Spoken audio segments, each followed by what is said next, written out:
Good. All right.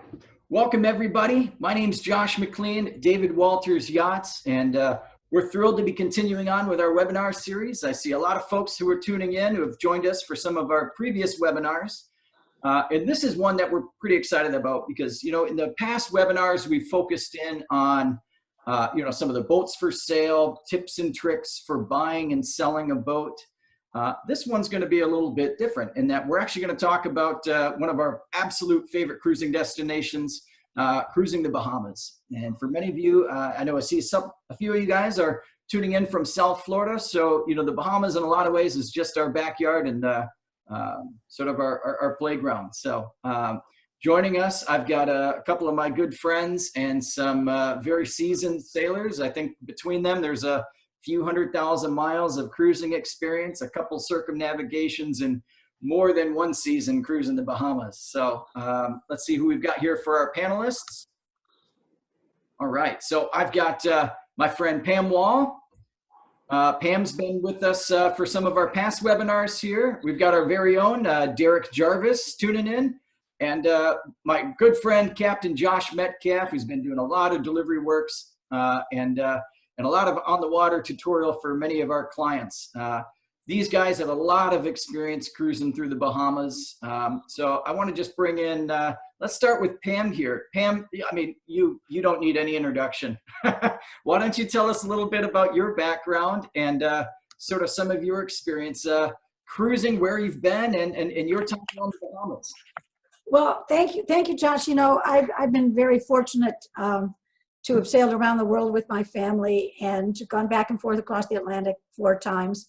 But, every time I get on my boat to go someplace, I always feel like Dorothy and the Wizard of Oz, and I click my ruby topsiders together and say, there's just no place like the Bahamas, no place like the Bahamas at all. And we're so lucky to be so close to them and just a hop, skip, and a jump across the Gulf Stream. And truly, you'd have to go looking pretty hard to find a better place. I've been cruising the Bahamas since 1965. When I moved down here, my dad had a fast powerboat in those days, and we would go off down the Exuma chain. We'd go over to Eleuthera. We'd go up to the Abacos. And so when I was a young girl, I fell in love with the Bahamas. And of course, every summer that my husband and I and my 2 little kids could take off, we would go to the Bahamas for the summer. We've been there in the winter, we've been there in the summer, and I'm just so pleased to be here to be able to give some good information to people who are going there and to kind of relive sailing there myself because I love it so much. So thank you very much. I would like to tell people though, if they want to go to my website, which is just pamwall.com, I have lots of blogs and lots of things that are called Pam Says about cruising tips for the Bahamas. So if you don't get everything answered right away, you can maybe go there or just contact me at pam@pamwall.com, because there's one thing I love to do, Josh, and that's talk about the Bahamas. So thank you. Absolutely. Well, Pam, thrilled you're joining us today. I mean, you've got such a wealth of knowledge. You're, like I say it every time, Pam, you're a real treasure. So we're just thrilled that you're joining us today. So speaking of treasures, my good friend, Captain Josh Metcalf, I think there's probably more than a couple of you guys that are tuning in today that have sailed with Captain Josh. Captain Josh has been doing delivery work for Dave Walters Yachts for God knows how long. And usually what we'll do is we get a good client of ours who wants a little bit of experience and some hands-on training. We set them up with Captain Josh here, and you take them over for a couple laps around the Bahamas and build their confidence in their boats. So just give us a quick estimate. Josh, how many times do you think you've been cruising over in the Bahamas? Oh, I've been through there many times because I started delivering boats with actually Captain Derek Jarvis there. He took me on my very first one and taught me how to deliver boats. When I was 17, I left the United States and went down and started working in the Caribbean and bought my first sailboat when I was 19. I'm 45 now, but I've been living aboard ever since the age of 19, starting out down in Grand Cayman. But I teamed up with Derek and started delivering boats in January '98, and he taught me a very special highway. Thank you again for coming up from all of the Caribbean waters. You come up, and it's the safest passage is this special highway we have that comes right up through the Bahamas and then cutting through the Exumas. So luckily, I was at a very young age taught by some of the best on how to navigate the waters of the Bahamas. Not back then, not so much stopping and enjoying as I would have liked, but that came later in later years. But in the beginning, seeing this magical place, which I've delivered boats in a large part of the world, and just like Pam says, there's no place. You have to go looking, and I've looked everywhere: Western Caribbean, Eastern Caribbean, all some in the Pacific, and Bahamas is to this day my favorite, and I spend a lot of time there now, obviously, because a lot of the owners, like Josh is saying, that when these new to boating people buy these beautiful boats and they want to live the dream, I'll go with them for a week or even sometimes longer, and it's just so nice to have the Bahamas there to go and cruise the Bahamas. So anyway, and I'm based in St. Augustine, and love working with all of David Walters' crew, and have been since I think my first delivery with them was in '98 with the Pacific Passage. But anyway, thanks to be here today. And I have a website which is CaptainJoshMetcalf.com, and it's a little behind on updating, but you'll see that it's there. And I'm always here to help anyone on any questions. And I still have clients from many years ago that contact me still asking what they should do with this, and also I started with some engineering and mechanical and all that from way back, so I've carried that through the many years of all the different boats. So yeah, I handle a lot of different things, but anyway, I'm thankful to be here, and thank you. Great, thanks, Josh. And Derek Jarvis. Derek, you've been around the sun more than once, and you've sailed probably every corner of the globe on more than one occasion. I know you've got a lot of stories to tell, so it'll be a challenge to keep us all confined to a 2-hour window. But Derek, glad you're joining in with us today. You like many that we've, like both Captain Josh and Pam here, hardly need an introduction. So why don't you tell us a little bit about your background, how you got started in this, and just give us a little taste about your experience with the Bahamas. Thanks, Josh. I started off living in Northern Ontario, young kid that went over to Europe to go backpacking, ended up meeting a guy in a bar I love it. on New Year's Eve of 1971, and he ended up talking me into sailing to Brazil. So that was my first sailing experience, and I was never the same after that.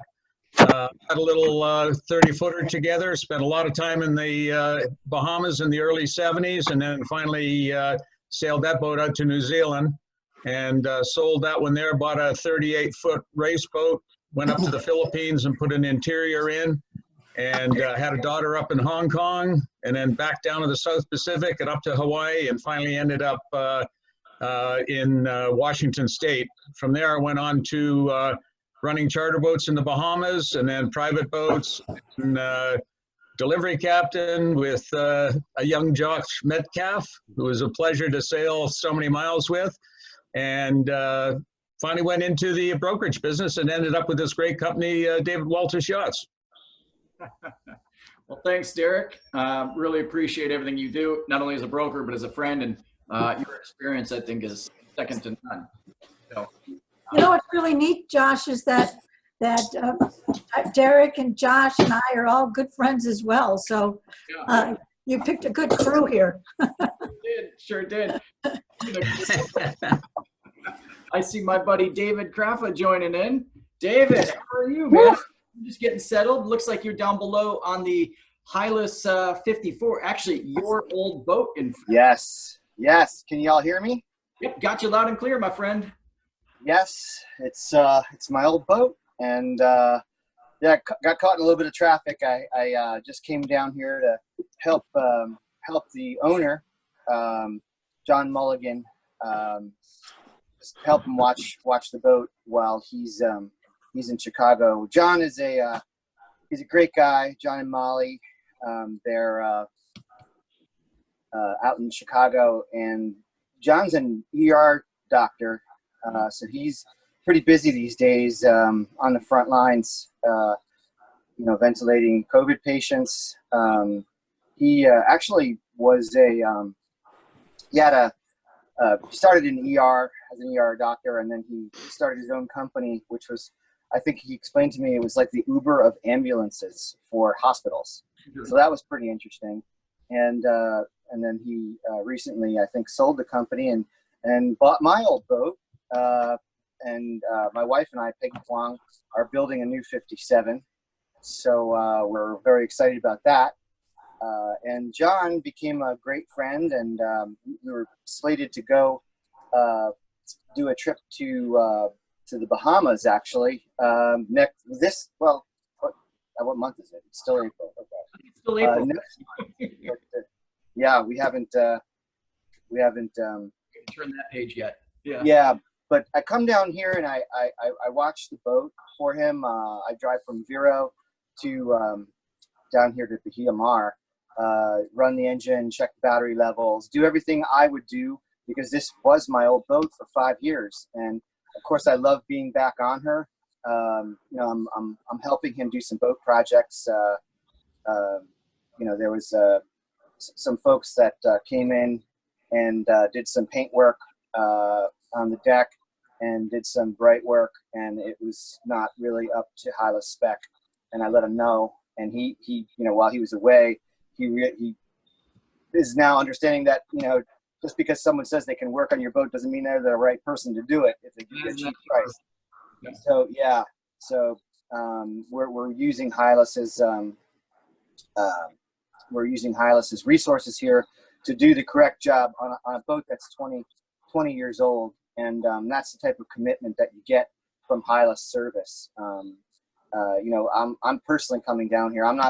This is volunteer work for me because John's doing such an amazing job, saving people in Chicago, and he's also getting ready to sell this boat because him and Molly are really very seriously considering a new Hylas 57, which I'm excited about, because then we get to kind of sail together and do all the rallies together. And I guess I don't know if this is a good time to tell you a little bit about my experience with the Bahamas. Is this okay? David, tell us a little bit about your experience cruising the Bahamas. And Sure. We're going to get into it a little bit more, but tell us a little bit about your involvement with the Salty Dog, and we'll just do a couple minutes here, and then we'll get into it, and we'll touch more on it. Yeah, absolutely. I've been involved with the Salty Dog Rally since before it was called the Salty Dog Rally, and it was run. It was actually the Caribbean 1500 run by Steve Black and Barefoot Davis Murray. Two of my biggest mentors. I got to give a shout out to. Steve, that was back in 2011. Steve sold the rights to the Caribbean 1500 to the World Arc, and there were, I guess, the history of the 1500 was mainly the only U.S. sailing rally that would go to the Caribbean. So when Steve retired and sold it, he was. The rights went to the 1500, and there was a lot of U.S. sailboats that just didn't really like the way the 1500 was run. So, they did their own thing, which was called the Salty Dog Rally, and that was founded by Jim and Linda Knowles.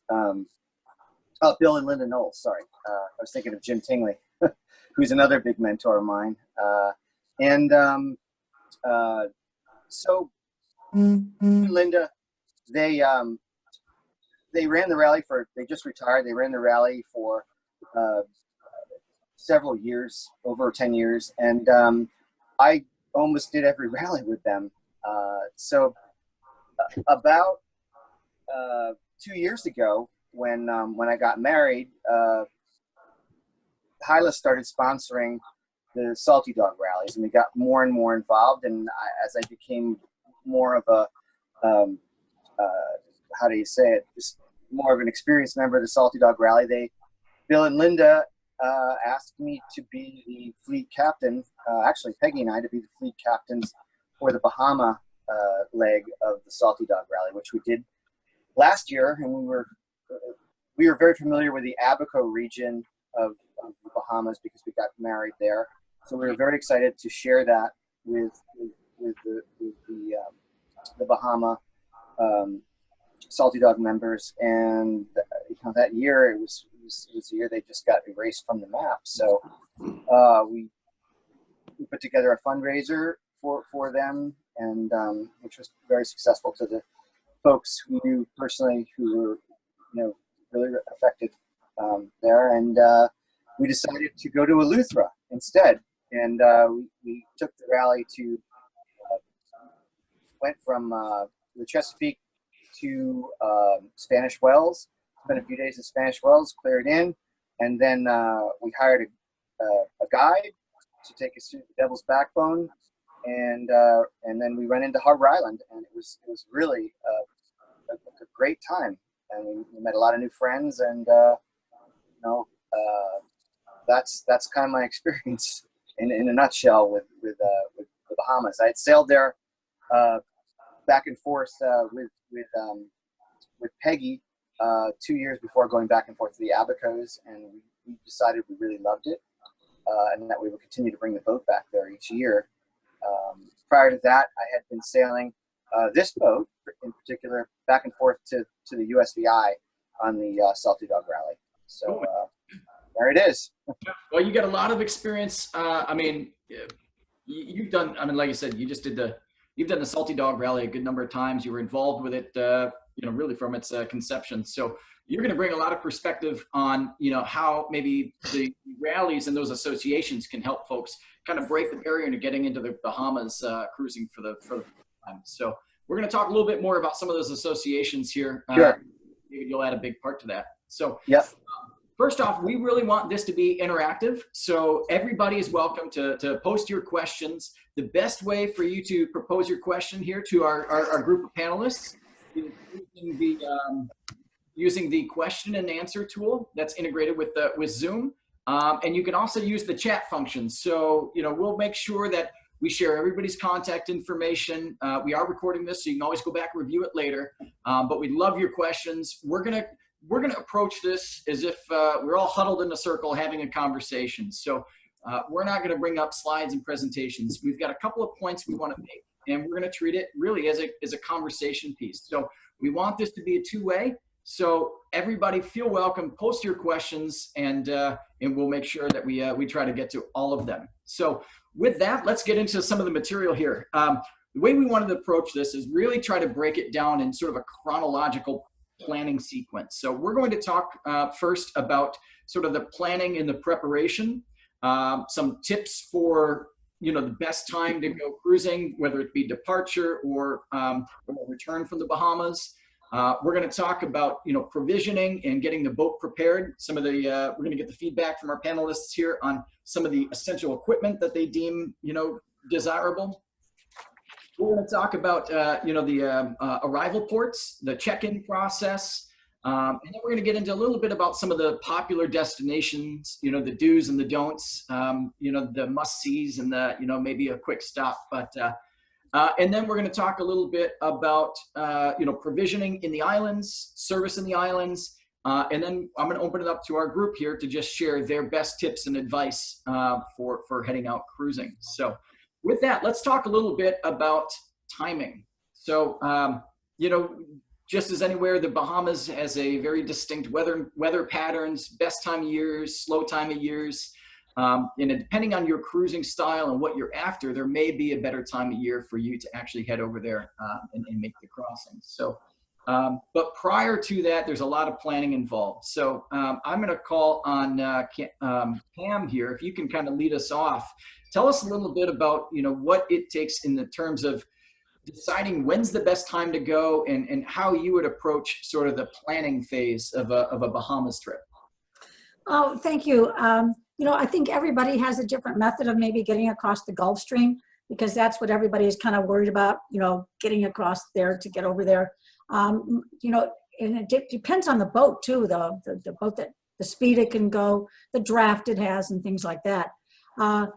I personally prefer cruising the Bahamas in the summertime, but what I always would say to people who have to go in the wintertime is to be very cautious of the Gulf Stream. And I make them raise their right hands, and I make them promise Pam on their word of honor that they will not cross the Gulf Stream when the wind has an N in it, especially when the cold fronts are coming down. So I have always been an advocate of using the cold fronts to get across the Gulf Stream by when that wind starts going from southeast to south, a cold front's coming down the peninsula of Florida. And if you can leave during that period of time, it gives you, especially if you're in a sailboat, okay, and you're heading across to get to, let's just say, the Abacos, or to get to Nassau or someplace like that, it'll help you to get across the Gulf Stream to have a southerly wind, which of course would be kind of a beam wind, because you got to take into account the current of the Gulf Stream. And then as the wind goes further southwest, you're freed up a little bit. You can pull out your Genoa, and it doesn't take that long to get across the Gulf Stream. And by the time you get over to a safe harbor where you can check in, that's when the wind starts coming out of the northwest for a couple of days, going north and then northeast. But at least you've crossed the Gulf Stream, and you've used the wind of a cold front to help a sailing boat get across it without having to beat. Because if the wind is out of the east and you're heading just let's just say for West End, okay, and you're leaving from Fort Lauderdale, if you're on the port tack, you're not moving at all practically, okay? And if you're on the starboard tack, you're being taken to Bermuda for your vacation. So, well, you know what I mean? So using those cold fronts is a really good idea in the winter time. If I was cruising there in the summertime, I know for sure that wind's going to be east or east-southeast, and I just put the pedal to the metal and motor sail if I have to across that Gulf Stream, just to get across from the current that's going to affect the passage that you're making over to the Bahama banks. But to tell you the truth, in the summertime, I love it because there's so few people there. There's the anchorages you have to yourself. And yes, you run the risk of a tropical storm or a hurricane, but believe me, and I don't know if you guys would agree with me, but I would rather ride out a hurricane, not a Dorian, but I would rather ride out a hurricane in some little hole in the Bahamas someplace, where I'm all by myself and I don't have to worry about the other boat. And we go around with a handheld depth sounder in our dinghy every time we cruise the Bahamas, looking for these little holes that are uncharted, that don't have soundings. And we find a place that's just perfect for our boat, where we've got complete 360 degrees of protection. And seriously, you can torture me all you want, Josh. I'm not going to tell you where they are. And we have actually ridden out 3 major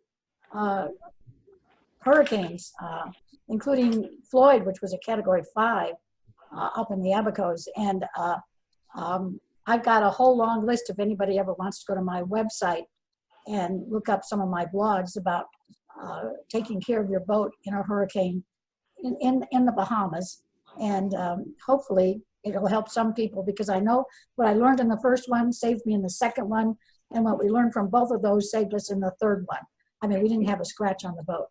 So summertime is great, and wintertime is also good. You just have to remember that when you're cruising in the Bahamas in the winter, you're going to get winds clocking from east to north to northwest, and you've got to sometimes have to change anchorages to have a complete protection during these seasonal changes in the wintertime. As far as preparation is concerned, of course, we load up the boat with food. I have a list here of things like ship's papers, passports for all the crews, Bahamian courtesy flag, lots of suntan lotion, lots of protection from the sun, a good fast tender. You don't want a slow tender because there's so many places you can get to in shallow water there that you're not able to take your mother's ship if she's got a deep draft. Extra jerry cans, all the special cruising guides that are so fantastic. A look bucket. You got to take a look bucket with you. And a handheld depth sounder is just fantastic. So we prepared the boat. We've got our little list, and we make sure that everything aboard the boat is there that we have been using for many years as we cross over and have wonderful vacations there. I just want to say one thing really quickly, because Derek and I on Facebook just last week realized that both of us were at Norman's Key in the Exumas at the same time back in the early 70s. I'm sorry, I don't remember you being there, but I certainly remember being there. My dad built a house there, and we were going back and forth all the time. And I want to tell you something. It just is so neat. What we're doing now is using, computers and screens to find out more about our friends, and new friends and old friends. And I think these webinars are fantastic. So thank you, Josh. Thank you very much. Well, thanks, Pam. Yeah, and you bring up a lot of good points there. And I touched on it earlier. Cruising the Bahamas is really tailored around what your preference is, and I know your reasoning for the summer months is largely based on the fact that that's when it's not as crowded. Many folks would have a preference for like a fall departure, or like a late fall, early winter departure right after hurricane season, leaving around the holidays and then sticking around through April. So. Captain Josh, I'm going to call you here. If you can give us a little bit of your perspective, if you can talk a little bit about, your favorite time for making a crossing, your reasonings, and if you can expand upon a little bit, Pam touched on it, the reasoning for avoiding those northerly winds, and perhaps talk a little bit about weather routing for that crossing, because I know you've done a lot of that, and there's a lot of resources that you've used for really picking the best time for that crossing. Well, a lot of it, as Pam says, a lot of it also depends on what vessel you're in. So if you're, I guess I came across one of the most strongest ones I did, which they called the storm of the century about, 2 years ago, when I came across on the Halbergrossi 62 coming back from the Abacos, and the owner wanted to test it out. And he didn't quite understand what that meant with 60 knots of wind out of the north and 18-foot seas in the Gulf Stream. So I've crossed it, and along with Derek, I've crossed it with him, many times with northerly winds. So it all depends on what vessel you're in, because when sometimes those fronts switch so fast, and if you're doing a lot of sailing and crossing, you're going to get yourself into those situations where you get a little bit of north wind or whatever. But maybe because I do it so much, I'm not as worried for vessels out there. But it also depends on how seasick someone gets as well. But anyway, so it's only like 25 miles wide too. So you're, yes, you want to be cautious, but, and pick if you can get the perfect weather window. Yes. If you do get into a little bumpiness and everything's secure on your vessel, you work your way through it, and then it's done. The Josh, Bahamas. Josh, one of the things that you have that I never have, you have a schedule usually, because you're going to people who have a schedule, and I that's why I can choose when I go, but you can't always choose when you go. Right. And usually we're like, for all the many, many years of delivering, you know, when we've experienced so much when it says, you know, 20 to 25 out of the north, and we're just came up from St. Martin and we get to Bimini, and, you know, we're just happy to be home. And so we cross, and it's, you know, like I said, it all depends. It depends on what vessel you're on, how much experience, and then you don't push the boat, you know, always, you know, don't try to push it too hard, and just go with it. And the beautiful thing about these sailboats is they can take the weather. It's the people that usually can't, but the boats, if you buy these super machines that are out there now, you're capable of going through weather that you can't even imagine. Yeah. You know, as of the Bahamas, yeah. So I started.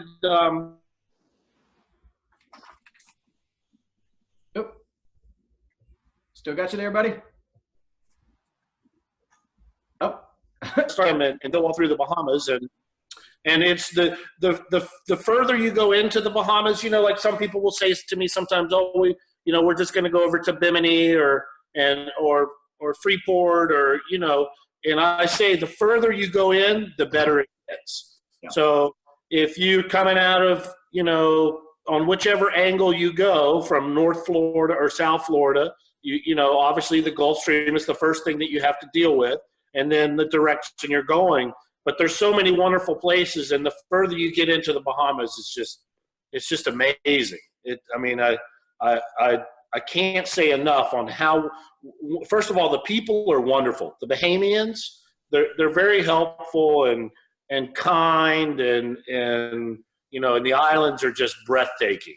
Yeah. And there's still a lot of food in the water for, if you know how to get it, you can still eat pretty well off of what the waters have to provide for you.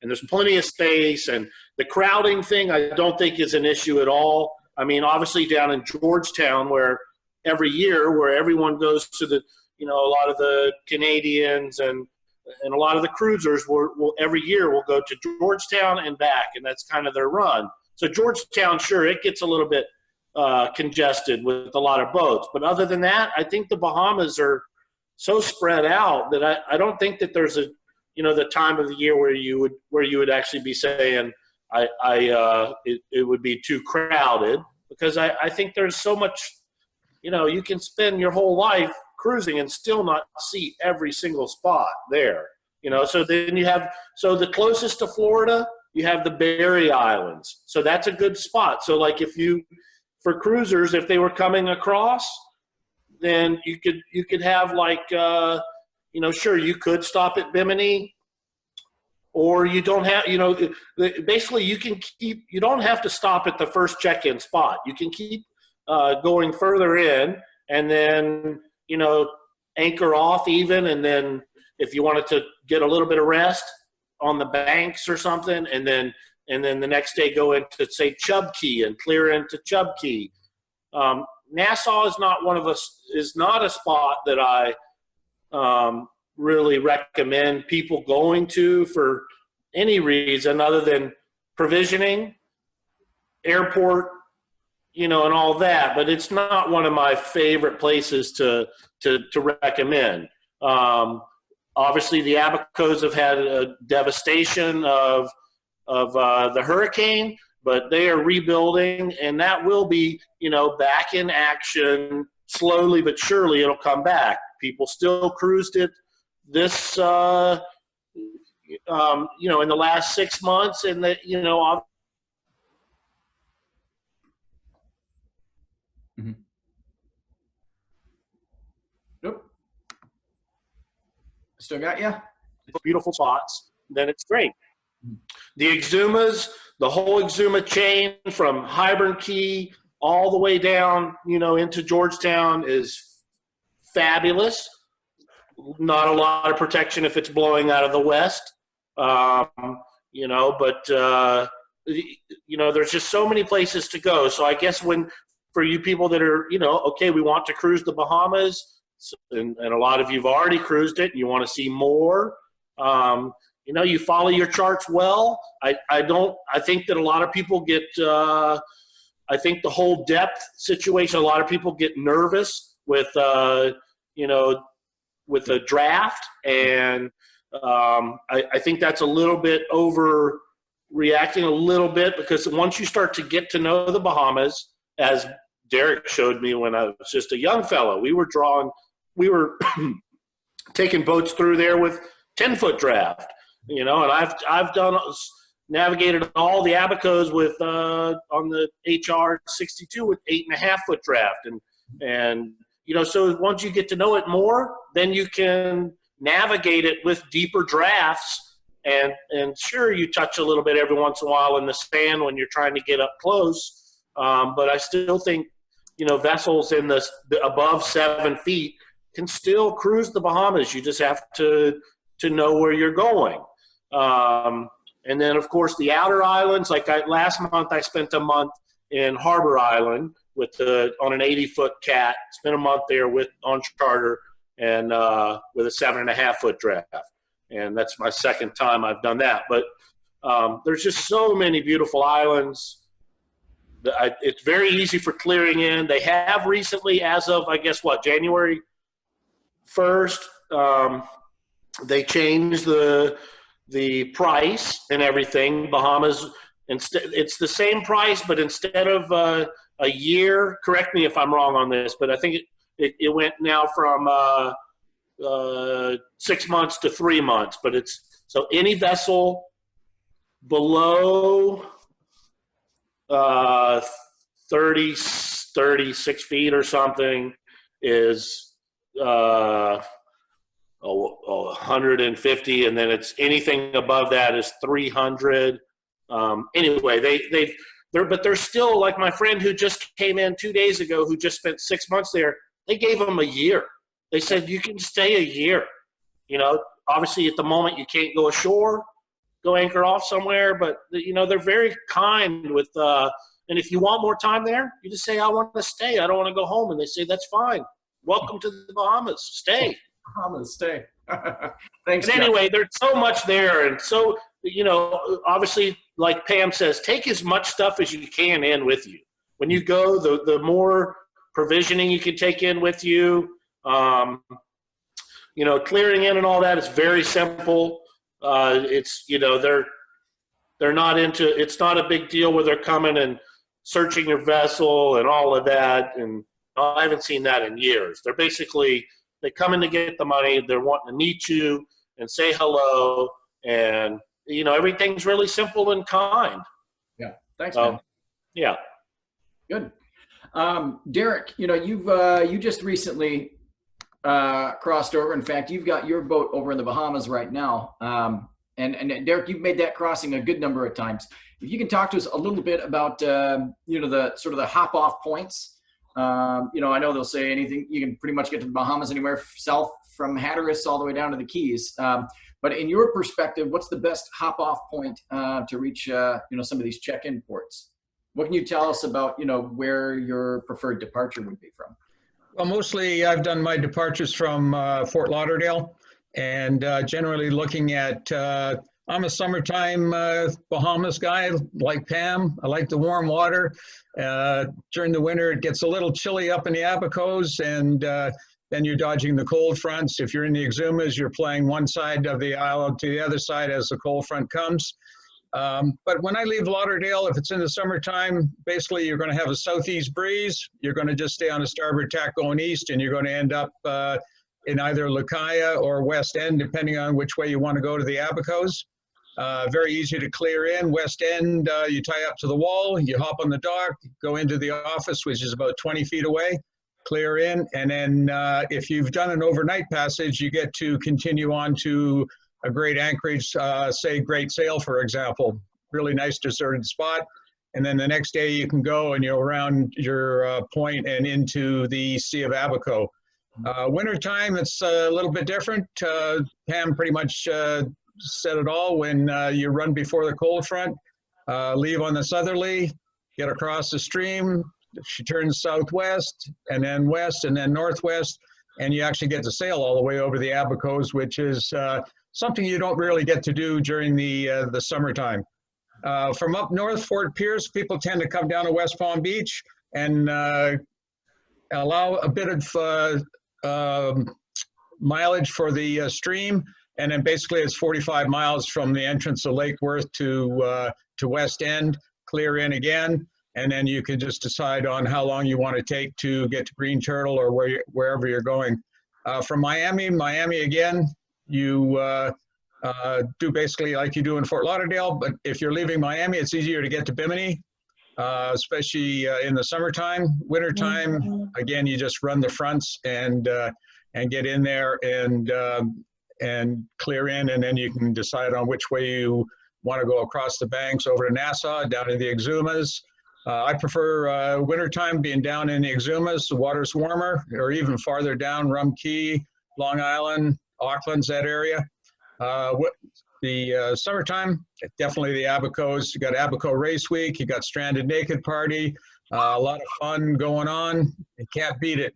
And all your Florida buddies, they're there. All the Canadians are gone, and makes for really, really a good time. I don't know if I want to run into you at the Stranded Naked Party there, Derek. I'll skip that. 2,000 people end up on that little island. Oh man. What can you tell us about the check-in process? You know, I know they're doing, there's the pre-departure planning. I know there's an online system now, and then, you know, what is your preferred method for check-in? Well, normally you just, it depends on where you're checking in. Like Josh was saying, you can either check in the early spots like Bimini or West End. Sometimes because of timing, like the office might be closed or something, you just keep on going. Chubb Key, Nassau. But basically, you just either, like in West End, you just go over to the office after 8 o'clock, and Customs and Immigration are right there. You need your passport. If you're not a Bahamian registered boat, you need your money. And then you got some customs papers to fill out. You got immigration papers to fill out. Very easy process. They don't really come on the boat. They don't like climbing up and down onto the wall or onto the dock. They prefer to stay right there. And it's a very easy check-in.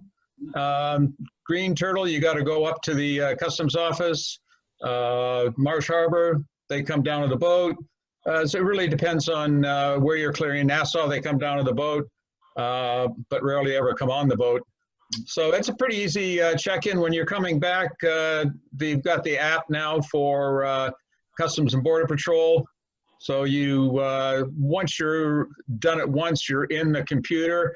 Makes clearing back in really easy. You don't have to do the phone call up to Jacksonville and wait for the guy to finally answer the phone and all that type of thing. They actually do a FaceTime where you, they look at you and look at your passport, and makes clearing really easy. It's a little more difficult if you haven't done the app yet, but that's one of the things that more and more people are getting used to as they go over and come back and find out how easy it is just to use the app on their smartphone. Derek, you're getting some love from some fellow Canadians here. Ian has a good question, and let's see if you know this one. Otherwise, Ian will get back to you with the answer. Can Canadians use the Customs and Border Patrol Roam app? Do you know? Yes. Okay. Yes. Perfect. Yeah, because I've had some clients that were actually bringing boats up for David Walters Yachts, Brazilians, and a couple other different countries that had to use the app. You can't, in Fort Lauderdale anyways, I know this for sure, you can't go to the customs office. They'll just tell you got to download and use the app. So I had some Brazilian guys that took like 2 days to figure it out because it wasn't in Portuguese, and they finally made it so that they got clearance, and then we took care of them with their boat. Yeah, that's great. Well, thanks, Derek. And David, I'm gonna bring you up here. David, you've done a lot of cruising in the Bahamas with some of the associations, Salty Dog in particular. So what can you tell us about getting involved with those organizations, and what is it that if you're looking to do Bahamas cruising with, let's say, Salty Dog, what's required in terms of preparation, documents, requirements by the organization? So, cruising with the Salty Dog Rally, folks begin to gather in Bluewater Marina in Hampton, Virginia, second to last week of October, and we usually depart. We get a weather window around the 1st November of October, 1st of November, because the insurance companies require mostly yachts to leave after hurricane season. So it's usually November 1st. But yachts begin to gather there. There's 3 destinations that they advertise. The Bahamas being one of them, and Antigua, and the BVI. So we usually get together. We usually get down there about a week before, and then the Salty Dog has all kinds of different seminars, from operation of single sideband radio to fishing to safety offshore, safety at sea. They have an amazing demonstration with the Coast Guard, where they actually have a helicopter come in and show how a rescue would Oh, that's cool. would happen. It's pretty cool.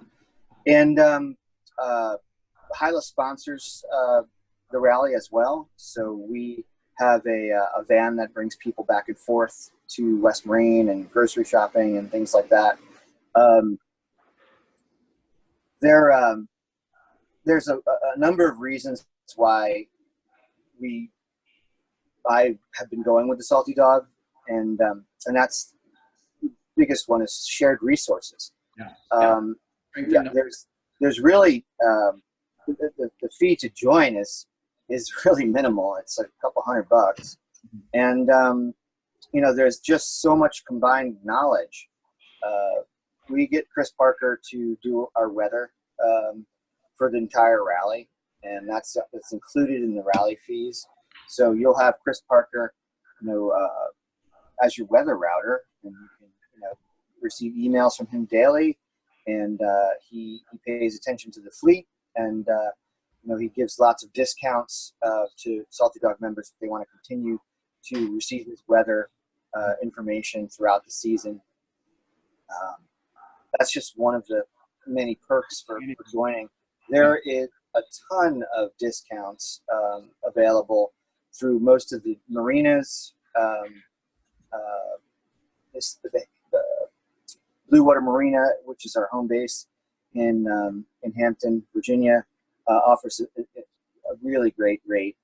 It varies every year, but usually if we're delayed for a weather window, they'll knock the rates down to like 99 cents per foot, because it's kind of like their off season, and we've had such a good relationship with them over the years. So Hampton Bluewater Marina gives us a lot of love there, and we base everything out of there. So we depart. Some years we've been departing on time the last couple of years, but some years we'll have to wait 10 days or more. And everyone gets, you make your own decisions. If you don't want to wait, you go.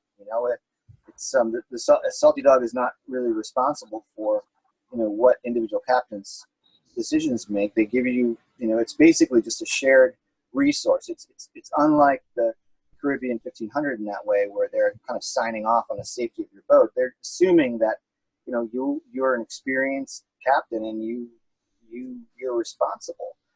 It's mainly a shared resource and learning experience. There's lots of, like I said before, there's lots of seminars and discussions and round tables, and that happens like the whole week of prior to departure. And each one of those days will have Chris Parker giving you the weather, in the main, we call it the doghouse. There'll be like 250, 300 people there, 4 p.m. for weather briefings every day leading up to departure. And of course, we have lots of parties. There's famous Halloween party. There's a big barbecue and pig roast, and it's just a great time, and lots of camaraderie. Treasures of the bilge, you name it. We also do a SSB radio chat every day for folks, underway. Now I've done this back and forth to the BVI and the Bahamas, and for example, one of the discounts that you get is we would get moorings at the bitter end for free from it was from well, if you left on time, it would take about 7 to 10 days depending on what boat you're on, and you get down there a little bit before Thanksgiving, and you have free moorings all the way through December. I think it was December 18th, which is when their season starts. To get busy. David, Derek and Josh and Pam, they prefer those the summer month cruisings, but I know the salty leaves late fall. I mean, around the November and October. So what are the advantages there? Well, the advantages are the advantages are you get your boat down there earlier. So this is what typically happens with me. The summer season ends, and we keep our boat out in 3 Mile Harbor by Sag Harbor out east in the Hamptons. And we get down, by the time our season ends, we now bring our boat down to the Chesapeake. We participate with the Salty Dog Rally. It's usually a better weather window before the winter storms start to kick up. That little November, before Thanksgiving, we get the boat down to the Bahamas, and I leave the boat in the marina.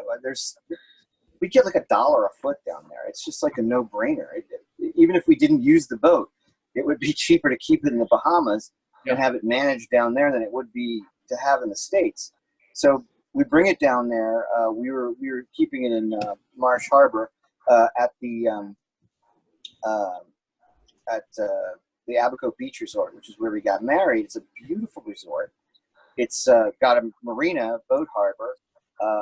We're part of the Royal Marsh Harbor Yacht Club, which is really, really important because the Royal Marsh Harbor Yacht Club cuts your marina fees, from I think it's like $4 a foot to down to down to the dollar plus range.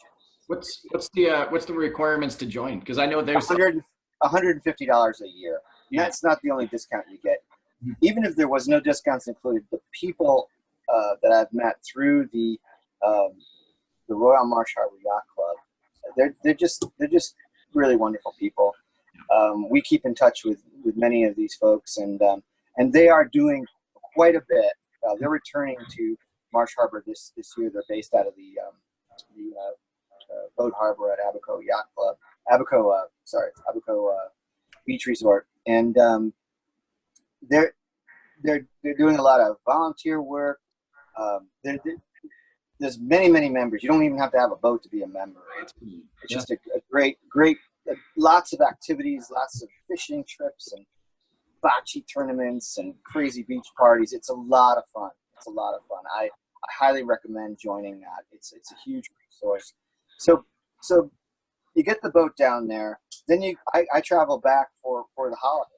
I go back to the States. I know my boat's in a safe place. I might even get some boat work done while I'm there. If you know the locals, you can get some pretty reasonable rates. Then I go back home. I do Thanksgiving. I probably usually go back up to New York City because I check on my real job, and then I come back down to spend Christmas with my family, usually in the United States, and then I fly straight out to the Abacos for New Year's. And again, the Abacos are a little cooler. That's you'll get some fronts blowing through there, and it gets cold and kind of windy. Last year we weren't in the outer coast. We were in Eleuthera, but we were in northern Eleuthera, and it was a lot warmer. But I think also the outer coast didn't see as much cold weather last year after they got annihilated. So now the boat's down there. I'm across the Gulf Stream, and I zip back and forth between the marina. And this year it was Harbor Island and Spanish Wells, and I take up $100 flight over $150 flight over to Miami, and I'm back in. It's like I work, and I don't stay on the boat all the time, but I go back and forth, and it's fantastic. And then we take the boat back around. Yeah, that's one of the guys. Yeah, and so it's a perfect. We do the Salty Dog Rally back, or we just go back when we're ready, and then spring starts again, and the boat's up in the Hamptons by mid-May, Memorial Day. Kick off the season there. Yeah, good, man. Well, I know that's what you've been doing for the past couple of years, so it's good to get your perspective on sort of cruising. Yeah, many years. Yeah. Cool, man. If it wasn't on my boat, it was on a Hylas 70. I know. Archangel. Yeah. That's right. Cool. Pam, if I could, I'm going to bring you up here, and I'm going to bring you into this because I want to talk a little bit about the availability of services and provisions, and some of the. You could just give us a couple of pointers in terms of now you're over in the Bahamas, but at some point you got to reprovision. You may need some service work done. Do you find there's some areas that it's easier to get access to maybe some of the services we might be accustomed to here? Yeah, well, sure. There's various marinas now all over the Bahamas. And of course, you can always get fuel, and you have to get water, but normally you have to pay for it because all the water in the Bahamas is collected water or made fresh water, so that paying for water is not a big problem, except that you have to pay for it. Okay. And fuel is very expensive, very expensive. But I mean, I have never gone over there. I mean, I've always, of course, stock up on food, and I take a couple of extra jerry cans with me of diesel for my diesel and gasoline for my outboard motor. But I've never found it difficult to go to some little settlement or someplace like that. They have small boats as well, so that they have it available. Of course, the Bahamian bread is so much better than American bread. So be sure to, well, the problem is you'll get addicted to it. And then when you come back here, nothing tastes good. Bahamian bread is just quite special. And of course, their conch fritters are, well, I'll start drooling if I start talking about conch fritters and like that. But it's true, though, that you can catch, like Derek was saying, we would catch our dinners practically every day, unless we were in a place like the Exuma Land and Sea Park and stuff like that, where it's against the law to go fishing or spear fishing. By the way, you cannot have a spear gun in the Bahamas. The only thing that you can use is a Hawaiian sling. So if you do like to eat crayfish like we do, and if you do like to go get those groupers that are underneath the ledges and things like that, you've got to take a Hawaiian sling with you, and know that a spear gun is totally against the law in all of the Bahamas. But food is also available. Most of it, of course, will be frozen and shipped in from Palm Beach or someplace like that. And the trick is to watch the boat that's coming in, that's bringing it, and then wait about 2 hours, then run ashore and get as much as you can of the really fresh stuff that they brought in. I mean, it used to be a joke up in Green Turtle Key. Whenever the freight boat would come in, you look at your watch, 45 minutes to get that into the grocery store, chung, and then you go to get the fresh things. But I mean, it's never, ever really been a problem.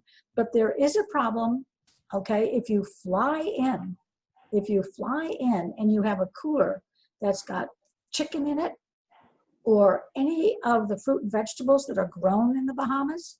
If you've got a customs agent who's had a fight with his wife the night before, he will take those, confiscate them, and you will not be able to bring them into the Bahamas because they're protecting the industry of chickens, I guess, and pineapples and things like that. And I found that out the hard way because we used to bring a cooler with us. And only one time when we landed in Marsh Harbor, because we left our boat over in Man of War for years, and we would fly back and forth. We brought this cooler. The guy took the whole cooler. It was full of chicken and all this great fresh fruits and vegetables. Up that night. And I said to him, well, have a feast, over the next week. But I learned my lesson. I learned my lesson, But, there's little grocery stores, and if you can help those grocery stores survive by purchasing from them, it's just terrific. I mean, the grocery stores in Staniel Key leave a lot to be desired, but they're there. They've got stuff for you. So I think it's only right that we help them along to keep them going. Absolutely, because the economy there really relies in a large part on the tourism received not only from the cruise ships, of course, but from the cruising community, which is why I think you see a lot of very warm welcomes. So did you find? Absolutely, and we like to go to the restaurants ashore too. I mean, the standard thing is grouper, peas and rice, and coleslaw. But I'll never get sick of that because I love it. It's so fresh in the Bahamas, So we do eat ashore a lot. I mean, besides if you're like me, if you ever have made conch fritters yourself from the conch that you pick up at the seabed, you will know that it's much easier just to go ashore and eat them than to make them yourselves.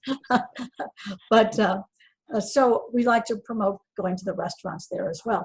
So the things that you need are available. Oftentimes our boat is drawing, we draw 6.5 feet, and we can't get into a fuel dock, especially in Marsh Harbor, unless we play the tide, get in there, get fueled up, get water, and get out of there before our bottom is hitting the bottom.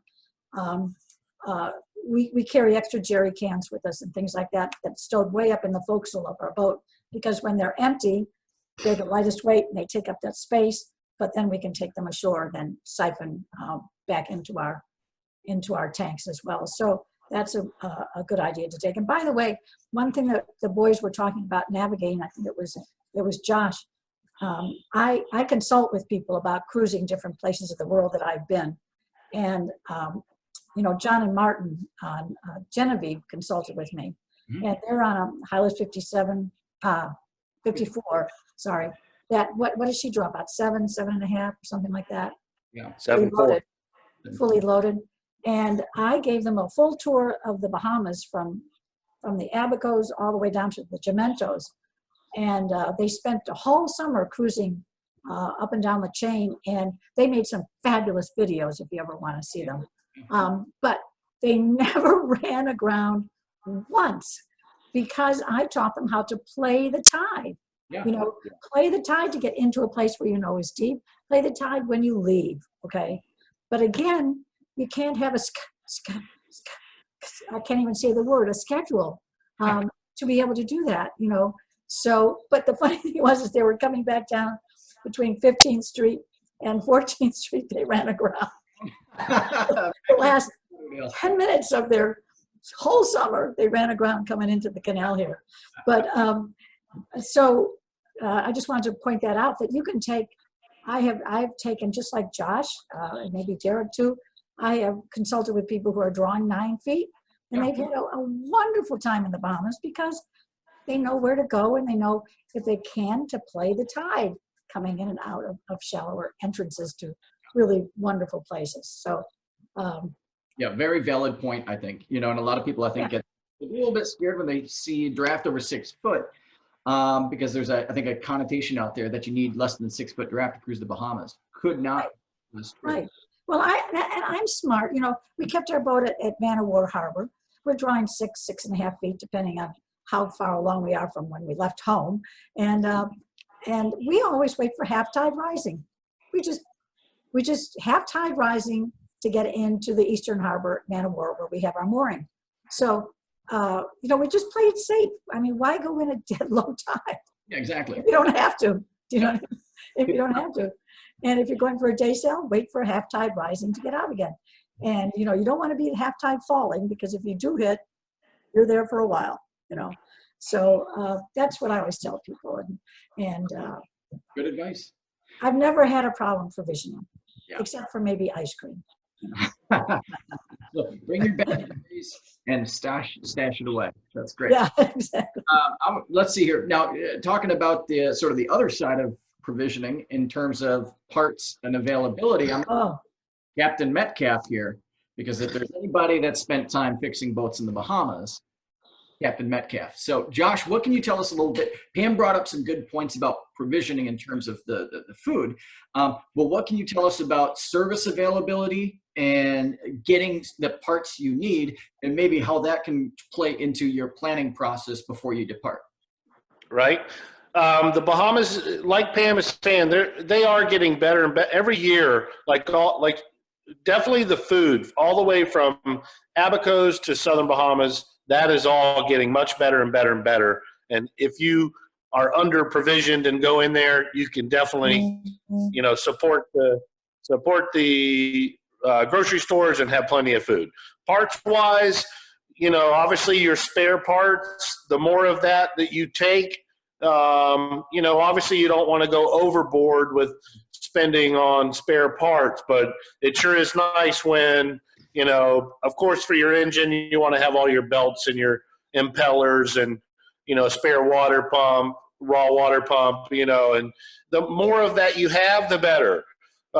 When we do find our situations of not being able to fix what we have broken, then you can get it shipped in. It's a little bit of a hassle. It can be expensive. You got, being able to not pay duty or pay duty is always tricky. Even with boats that are cruising and all that, usually it's most of the time you're paying some duty, but you can get stuff flown in. There are places, where you can find some things to, because the Bahamians are used to dealing with what they have and fixing it with what they've got. And they're always there to, there's some spots where if you need help with your generator or whatever, there's definitely some to-go-to spots. But yeah, the more you go in provisioned with spare parts, is always a good thing. Like you said, but without going overboard, because obviously every spare alternator you throw on the boat is, one less can of Spam you can bring, right? Right. Well, and it's like, if you get an extra alternator, which is a great idea, and then starter motor, depends on what age your engine is too. But then again, it happens to newer models as well. But, and even if you have for your water system, for your fresh water for the boat, if you only have one water pump on the boat, then if that goes out, then you're relying on trying to find some water pump. Mm-hmm. So all of that stuff is definitely great to have. You know what else, Josh? The other thing is, because of our yachting community, a lot of people on other boats might have exactly what you need. And I think the way that works around the world, I mean, you give something to somebody, you have something from somebody else. And I think one of the joys of my life was having what someone really needed, giving it to them. And then the other side of that coin is being somewhere that we needed something and someone just gave us what they had, or we paid for it. But sometimes that works so well, and you make new friends that way. And I think that plays largely into, the whole, just the personality of cruising. Sailors tend to be pretty self-sufficient, but also very community driven. And especially when you're out in some of these far-flung islands where resources may be limited, there is a tendency to do a little bit of horse trading from time to time, or bartering. So that's also now with the way communication is, we're also blessed with, all these what do you call it, groups. So all these the yachting industry is so huge now. So when all the yachts are in the Bahamas and something breaks that they can't get, there's basically these large groups now that are designed where you basically say, hey, I'm at Staniel Key or Norman's Key, and I need this part. Is anyone coming over in the next day or two from Lauderdale? And you usually get someone within an hour saying, I'll pick up the part for you, and I'll be over there in 2 days. Yeah. So a lot of that's happening now with out of Lauderdale. So in part, can you name a couple of those groups? Are they Facebook groups or forums? They're Facebook groups, yeah. They're what are they? The Bahama Cruisers?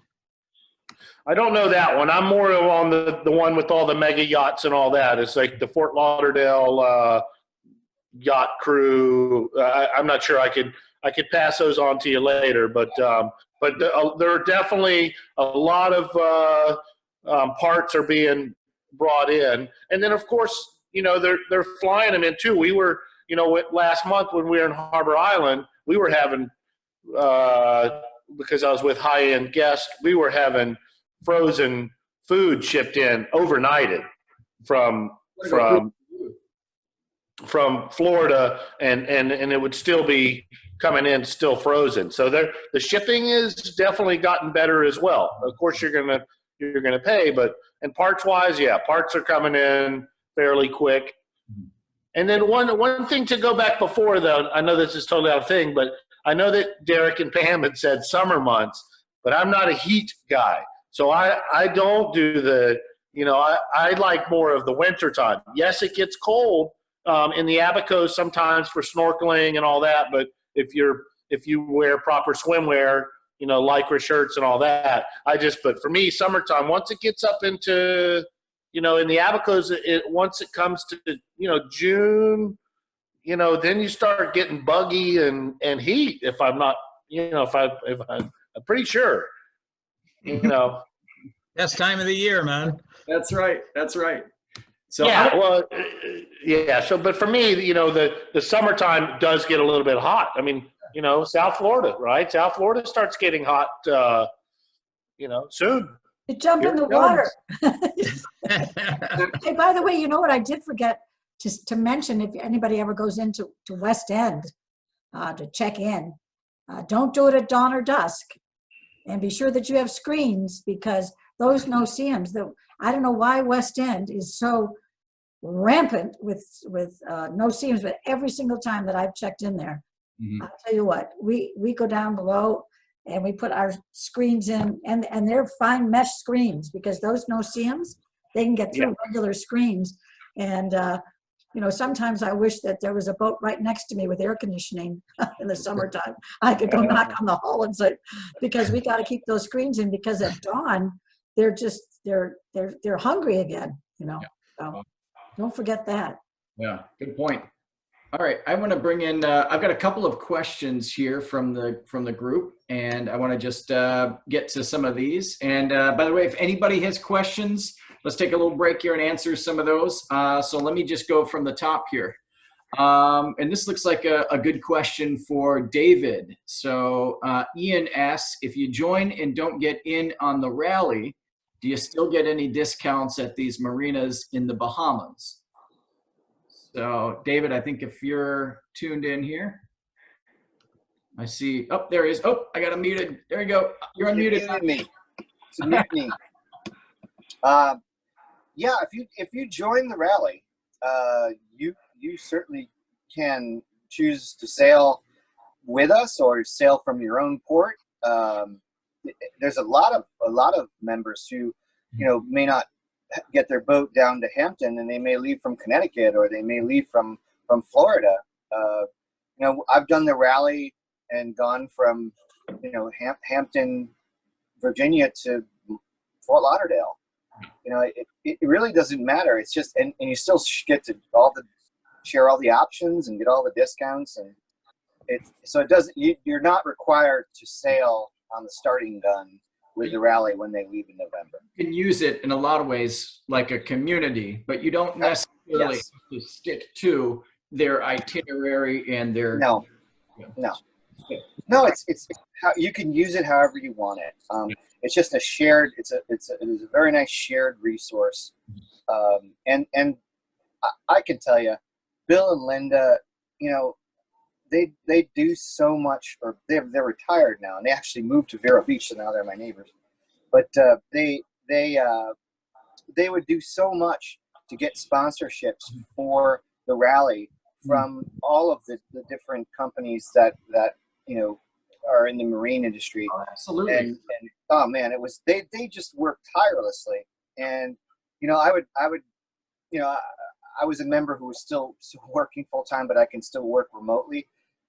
And it was sometimes a big battle to get the boat ready in time to get it down in October, and crew would bail on me, and you know, and something at work would happen, and so I would get down there exhausted. And usually the weather coming out, you know, around Montauk at that time of year, you're just getting slammed, you know, with nor'easters.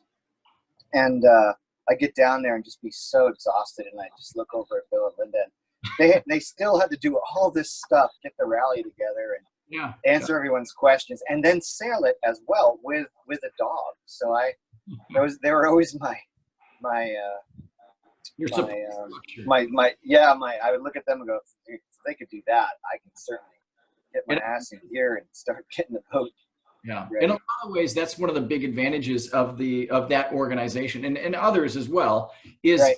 it gets you going. Look, this is when the rally leaves. Ready? Yeah. Yep. And you know, that doesn't mean that if you don't feel that you're ready. Yeah. And you know something.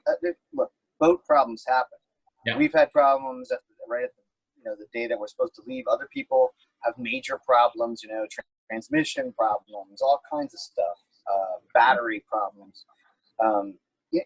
Everyone has this. Some people have to get their boats pulled, and you know, a new shaft or a new coupling.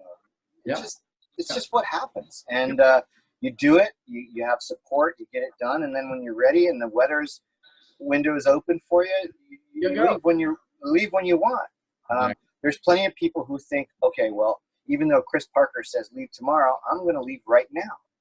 You know, they have a different boat. Chris's forecast isn't for everyone's boat. There's a whole plethora of different makes, models, designs, and shapes and sizes, and you know, some make it in 5 days, some make it in 15 days. So it's really suggestions, but there for support. Yeah, that's good. Thanks, David. Sure. Let's see here. A couple of other questions we'll get to here. So, Derek, I'm going to call on you for this one here. What chart books and guides do you recommend? And I think everyone's going to pretty much say the same thing here, but I'll let you take it away here, Derek. I would say the one that I first started using was the Cruising Guide to the Bahamas, Yachtsman's Guide. But now there are certainly numerous really good updated guides that pretty much cover everything. It's I'm just trying to think of the actual names of them, but it breaks it down into the Yachtsman's Guide to the Bahamas, which was the original one, covered the whole Bahamas. Now you have guides for Abaco, Exumas, Far Out Islands. So the amount of reading material that guide-wise that you can do is really extensive. Plus now with computers and that type of thing, you can get all kinds of other information from blogs, from written articles, all different sources that, like back in the day, there was one guide and that was it. I know Pam knows that one well. And now you can get very well covered information from many different sources that'll really give you a good idea about weather, clearing in, places to go, things to do, what's on shore, what's happening. Really good information for somebody that's going over the Bahamas for a first time. Yeah, Josh, I think what Derek is trying to remember is the Explorer charts. Yes, by Sarah and Monty Lewis, because they have the near islands, which of course are the Abacos, then they have the Exumas, and then they have the out islands, and they just, Derek, they have everything that you need, including tide tables, you know, and they have the one good one about Steve Jobs' cruising guide to the Abacos is that it's got a directory in the back of it, like yellow pages on the back for every harbor, which I thought was a really cute idea, you know, and things like that. So, but if I had to only choose one cruising guide, I would choose the 3 different ones from Sarah and Monty Lewis, the Explorer charts. And I think plus they have a lot of GPS waypoints that are really handy that, you know, since the arrival of GPS, that's really made for critical information if you're coming in at night or in a storm or that type of thing. That's right. Can I tell a story about that real quick? Oh, absolutely. I love those charts have, you know, from waypoint to waypoint, they have a compass course, you know, and a reciprocal course, and of course the number of nautical miles between the 2 waypoints and all that kind of stuff. And we're on the Great Bahama Bank, and it was a glorious day, and we had the self-steering being working in our boat. Nobody was steering, and one of these great big thunderstorms, you know, was brewing to windward of us, and we were also looking for a shower, looking forward to a shower and shampooing on deck, and even shamming down the varnish and everything. And this black cloud came over us. We were the only boat on the horizon. This black cloud came, and when it dumped, it just dumped. You couldn't see anything, and we don't have a radar, so all of a sudden I'm on the bow. I'm actually shamming the tow rail, and I look up, and I see coming right at us between the same waypoints, the same reciprocal compass course, a sport boat, you know, doing about 25 knots, and ran back to the cockpit. I couldn't even yell in time, pulled the helm over, and nobody was on the fly bridge. They were all in the cockpit, you know, so you couldn't see in front of the boat. They were all showering and shampooing just like we were. And if we hadn't seen that boat coming and pulled the helm over, we would have had a head-on collision, because everybody is going between those 2 waypoints now, you know, with their electronic charting. And after that, whenever we're in an area where there's a bunch of thunderstorms we don't see so well, or if we're up north in the fog or something, we get off the beaten path by about a 1/4 mile. We check the chart to make sure we can, because we don't ever want to be on US 1 again, you know. It's something to remember, you know. A very valid point. Let's see, Captain Josh, you want to talk a little bit about sort of electronic charts, updates, some considerations for maybe some electronic equipment? Well, I've been carrying iPads now for quite some years, and now obviously they're, you know, the iPad. What I'm finding is the iPads with the Navionics charts on it. I was running iNavX. Actually, I do run iNavX on 2 iPads, but most of the boats the way I feel is my iPads charts and detail and usage is usually better than a lot of the boats that I'm getting on, that, you know, that some of these have, you know, $20,000, $30,000, $40,000 worth of GPS equipment. But I'm, in my opinion, the you know, iNavX, the Navionics charts on the iPad seems much more detail and better than these, you know, big Garmin and Raymarine screens that everybody's got at their helm. I'm finding that I much prefer the iPad style, and it's a good backup for people to have on their boats. But you know, and then, you know, with going into the Bahamas, you know, the different routes like that Derek was talking about earlier, you know, whether you're coming from Miami, Fort Lauderdale, West Palm, or further north, you know, there's a few spots that are key spots that you need to be more careful. Like when say you're going and you do not want to stop at Bimini, and you're coming from Fort Lauderdale or Miami, and you go up around, you know, the top of Bimini and go across the banks, and then all the way across those banks. You know, sometimes people, you know, that haven't done it, they get a little bit nervous, but you got 20 to 25 feet of water all the way across. You know, you go up around Mackey Shoal, and then one of your most spots that has been known, you know, that you have to watch is Northwest Channel Light. You know, that's a known spot which is right southwest of Chub Key, but that gets you across the banks. But all of that whole bank system that's west of the Berry Islands, you know, if you're coming from say Nassau, Exuma direction, and you're heading north to go back home, then you can come underneath Chub Key and get on the banks at Northwest Channel Light, and then cut across. You don't necessarily have to go around the whole Berry Islands in the deep water. And then down in the Exumas, you have all these different cuts that you can go through to get into the Exuma Sound, to go to further south and all that. But there's different ones. You know, the most northern island being Hybern Key. It's a great cut, and you know, some of these can be a little bit intimidating for the first time, but there's a lot of different cuts to be able to go through to get to the other side. You know, Staniel Key is one of the most beautiful cut throughs, but it definitely requires knowledge and not too deep of draft of, you know, your vessel not too deep. And then below that, Dotham cut. You know, there's all these different nice cuts through the Exumas.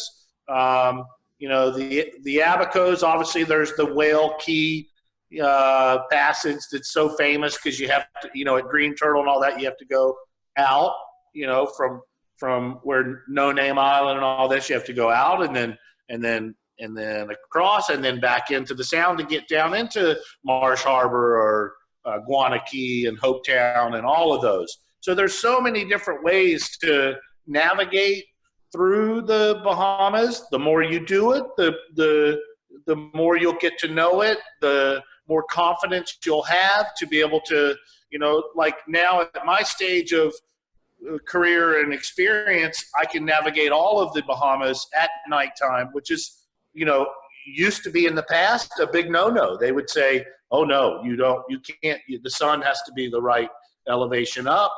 But the thing is now, once you get to know the Bahamas a little bit, and with the accuracy of these GPSs and the charts that are so great, you can start navigating, you know, a lot more in nighttime and, you know, everything for sure.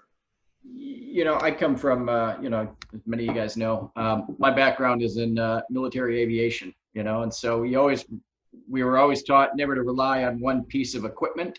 And I think a lot of that is also true for your reliance upon charts. You know, you have your chart plotter, you have your paper charts, and then you have your iPads. And I think if one doesn't jive with the other, you need to be aware of your situation and your surroundings, and because they can all differ in a little bit of in some different ways. So don't bite off on one piece of information when it just doesn't feel right. So yeah, so I think there's a lot of good conversation. We could go on forever about the utilization of the paper charts, the plotters, and the iPads. So that's that could be a whole nother seminar. But I think a lot of good points were made there. And then Ian's got a quick question here, and I don't want to spend we'll answer this one pretty quick because I do want to get into a little bit of a discussion on several different destinations. So Ian's asking about propane access in the Bahamas. So somebody want to chime in and answer Ian's question there about the accessibility of propane? Well, it's all brought in, you know. Yeah, if someone wants, I'll just speak for 10 seconds, but it's all brought in. So if you're in the Abacos, you're going to, you know, obviously they've been devastated, but there's still the supply boat that's going to come in, and you're going to be able to, somewhere it's going to have propane. Obviously, the more you want to, you know, if you bring your boat in, it's obviously best to have 2 tanks. And these, propane does last a fair bit, obviously. But yes, you can get it. And anywhere, I would say, there's always a supply boat that's coming to whichever island you're at that's filling up the main source of propane there, and then you get your dinghy with your tank and go find who's selling it. Good. Awesome. And you know what else is the nets? There's all these nets, VHF nets up and down the Bahamas, and usually in the morning you can just ask somebody where's the closest place to get propane or something like that on these nets, and of course 500 people will answer you. So not 500, but I mean a lot of people will answer you. So it's a really good source too of information, is to use that VHF net in the mornings. Yeah, and David, you talked about that with the Salty Dog Rally and the single sideband calls and the net that they associate there. So yeah, I mean, use your radio, and that's, I think, every boat's got one, whether it's a VHF, and if you're fortunate you got a single sideband. But use those nets, ask those questions, because people will get back to you. So great. All right, I want to go in real quick, and we're gonna probably keep this going for about another half hour, but I want to go through sort of each of the main destinations here, and I'd like to get your guys' feedback and maybe some tips and tricks and considerations, must-see destinations for each one of these areas. So I want to talk about we're going to talk about the Bimini Islands, the Abacos, Andros, Berry Islands, Nassau, Eleuthera, the Exumas, and then some of the far out islands there. So let's just take it from the top and talk a little bit about Bimini Islands. And this is Cat Cay, Gun Cay. It's one of the first stops for many cruisers. So anybody have just a few words they want to share in terms of what you can expect arriving upon in Bimini? I have just a really quick one. There is a lot of current when you're going in there. And if you have a sailboat like I do with not a very powerful diesel, I suggest if you go to a marina, be sure that you're going against a current to get into a slip instead of with the current, because backing down will be kind of a fun thing to do if you can even do that. So just be careful of the current there, and especially if you anchor as well. You're going to have to use the Bahamian anchors with 2 anchors off the bow, upstream and downstream and things like that. And also making your approach there, you're literally spitting distance from the land. And believe me, that's what you are. So just take that into consideration and be sure to follow your charts accurately. Yeah. Anybody else want to add anything about Bimini, your experience? Yeah, Bimini's been a lot easier since they've dredged the channel that goes up to the big resort that's the other side of the main town there, Allistown. Deep, not like the old days when you had to go in and then 1 foot off of South Bimini to get in there. So that's made it a lot easier. They got a cruise ship dock on the west side now. The whole kind of atmosphere of the place has changed from the way it used to be with this big hotel and marina at the north end. But still a great place to clear in. Good place to go out party your first day in the Bahamas, and then it's really easy to get out and head inland or head east to better areas for cruising. Yeah, and I have a word about that same little bay, Derek. That used to be the place that we would go to after we'd crossed the banks coming home and anchor for the night there, because it was beautiful sand, about 9 feet of depth, or 9 to 12 feet, just gorgeous. And I hated that cruise ship came in there and ruined that beautiful bay. Yeah. Excuse me. Yeah. All right. Luck there though, they go for the money, Yeah. No doubt. Yeah. Let's talk a little bit about the Abacos. So it's the northernmost island group. It's very popular for cruisers. I think that's many places that's folks talk about the Abacos cruising there every week. You guys all have a lot of experience cruising around there. So, Captain Josh, what can you tell us a little bit about the Abacos and considerations? Well, okay, Derek mentioned it earlier. Basically, there's 2 ways to go. You're either going to go, up to around West End, and then on the northern side of Freeport and all that, on the north side, go across the banks, and you have Sail Key that you can stop at and all that. And of course, the first spot there to clear in would be West End. Most of the time, it depends on what the timing, of course. If it's the right time, sure, you can pull into West End and clear in. And then from there, you're going up and around across the banks, past Sail Key, and then over to like Allen's, Pensacola. And you can slowly go in, and then it can take you 3 days to get there, and then clear in at Green Turtle Key. And which is a nice experience because that's like one of my favorite islands. The Abacos, obviously they got devastated and very torn up. But I feel that by next winter, I think it'll be still a great destination to go into and start enjoying and start being. Well, I miss the people from the Abacos. I know that they've been through a lot. But I know that they're rebuilding quickly, and I look forward to getting back in there next winter. Yeah. And there's so many spots. I mean, you basically you could stay there the whole season or half the season. You could spend half the season doing the Abacos, and then from there go down to further south. But like I said, you can either go around the north way or go out Hole in the Wall, which is the Providence Channel, which is basically between Nassau and Grand Bahama. So that way. But then you have to go out into the Atlantic and come up the east side of and head north, and then come into the bottom of the Abacos. So. Anyway, and then the Berry Islands, which are all there below there. There's not a lot to do there, like not a lot going on, but the Berry Islands are beautiful.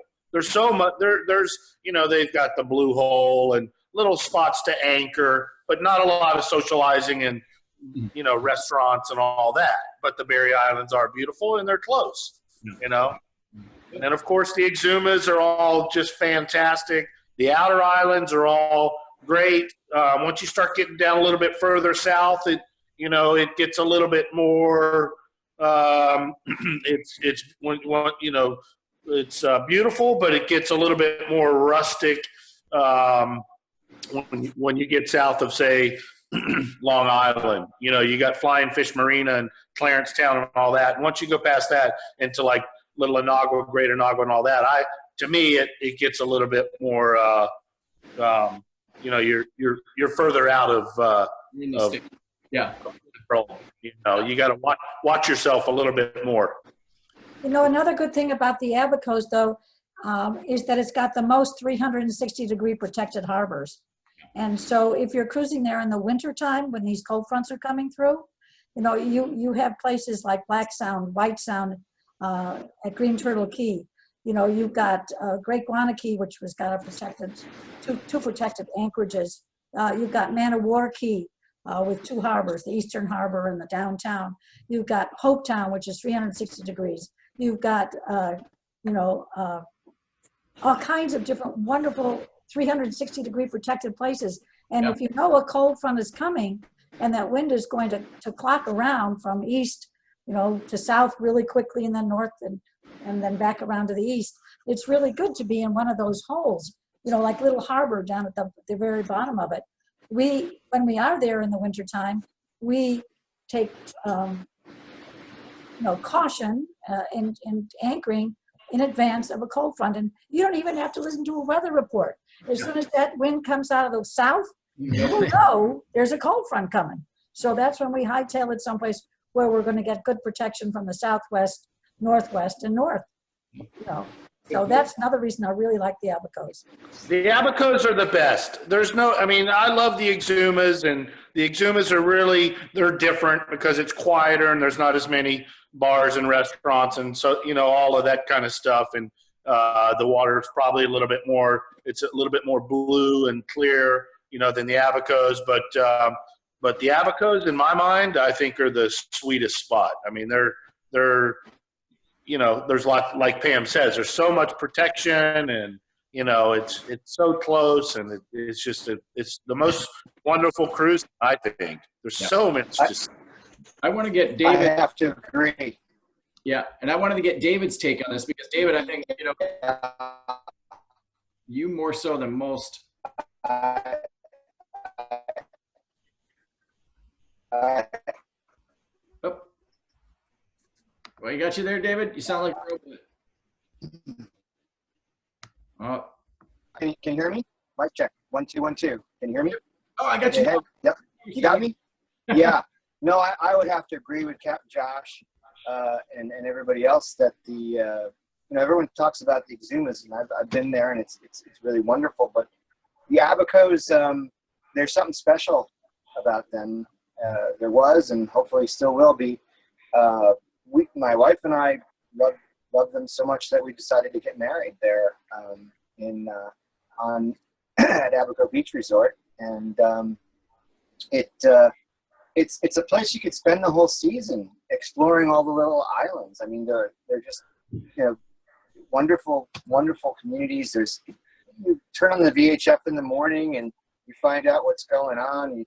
There's a pig roast every Sunday at Great Guana Key. There's a Treasure Key that's not far at all. Of course, Green Turtle, No Name, where the pigs are, and you just if you go even further north, you can find all kinds of really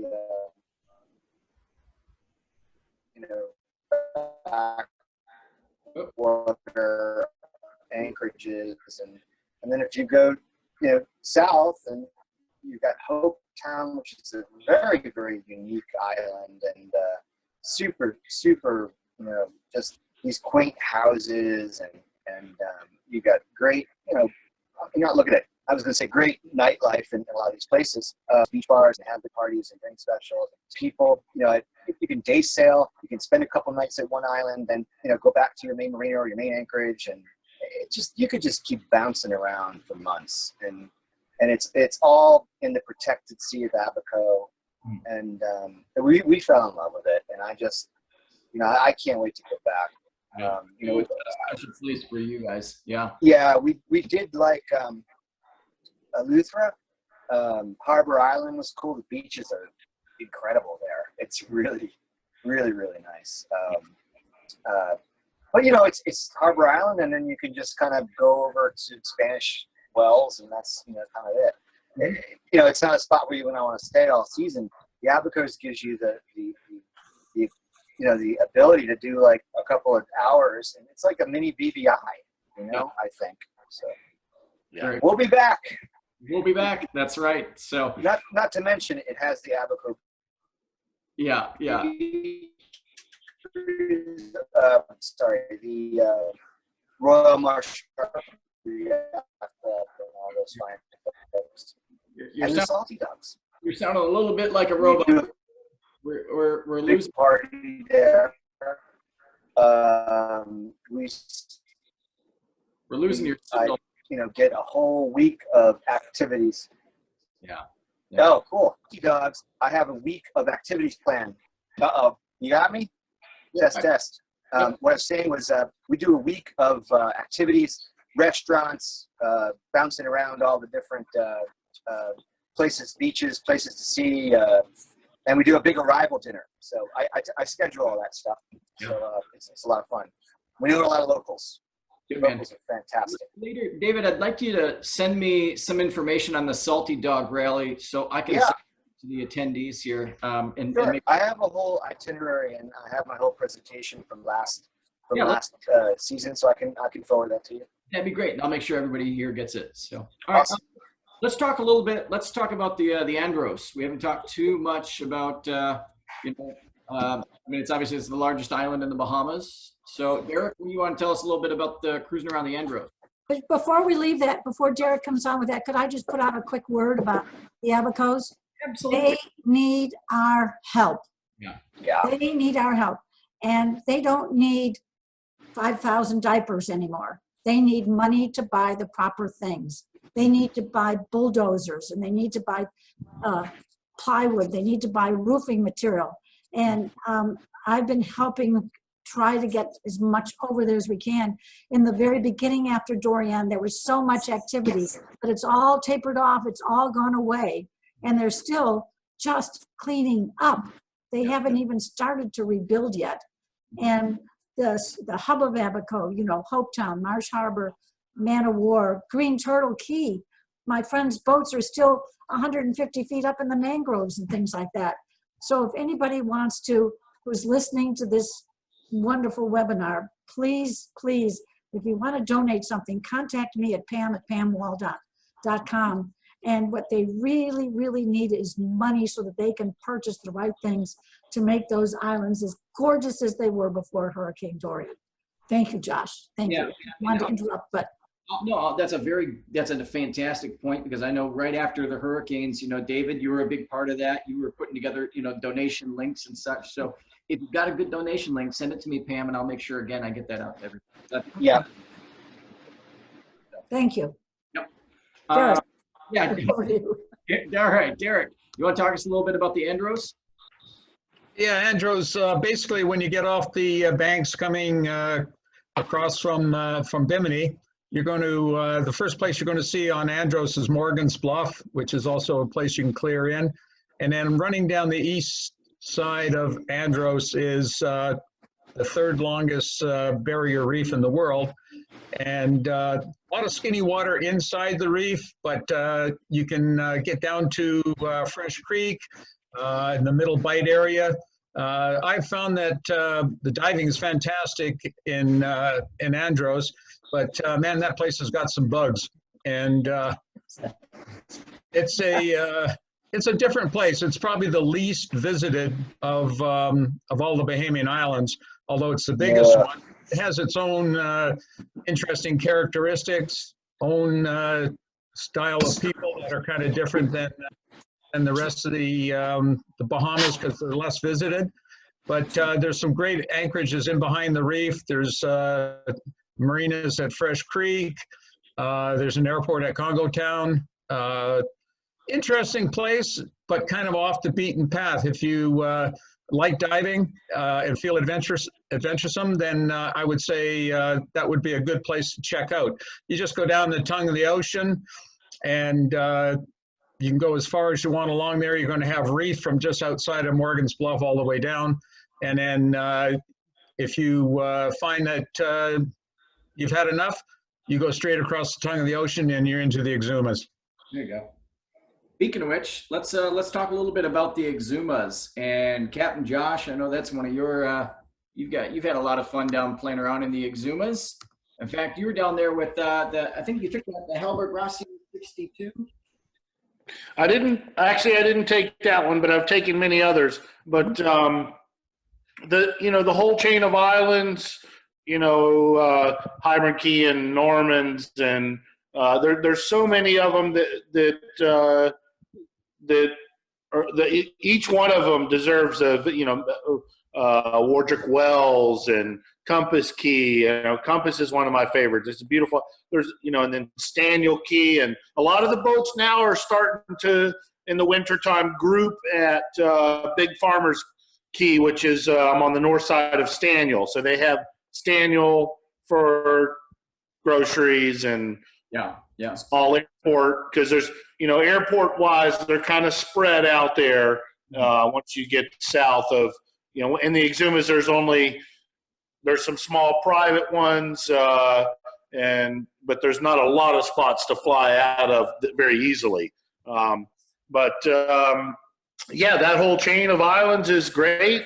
And then, from there, usually, and maybe Derek knows a little bit more here, but from say Dotham Cut, which is south of Staniel, from there it's, you can go south on the inside, but you have to start worrying about draft a little bit if you tried to go down the inside. So basically, once you get to Dotham Cut, then that's where the boats need to kind of go out of the cut there into the Exuma Sound to get down to Georgetown.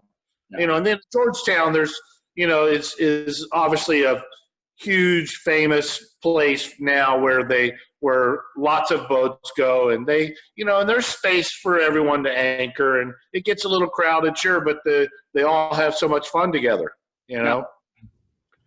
I'd like to say something about the Exumas. For those of you who have a smaller boat like I do, my boat's 39 feet and I've got a 30 horsepower engine in it. One thing that could be very good advice for you is whenever you're going from the banks out into Exuma Sound, or conversely coming back into the banks from Exuma Sound, always be sure that you're playing the tide and have the tide with you instead of against you. Because that tide, if it's against you, it can be 6 to 7 knots sometimes.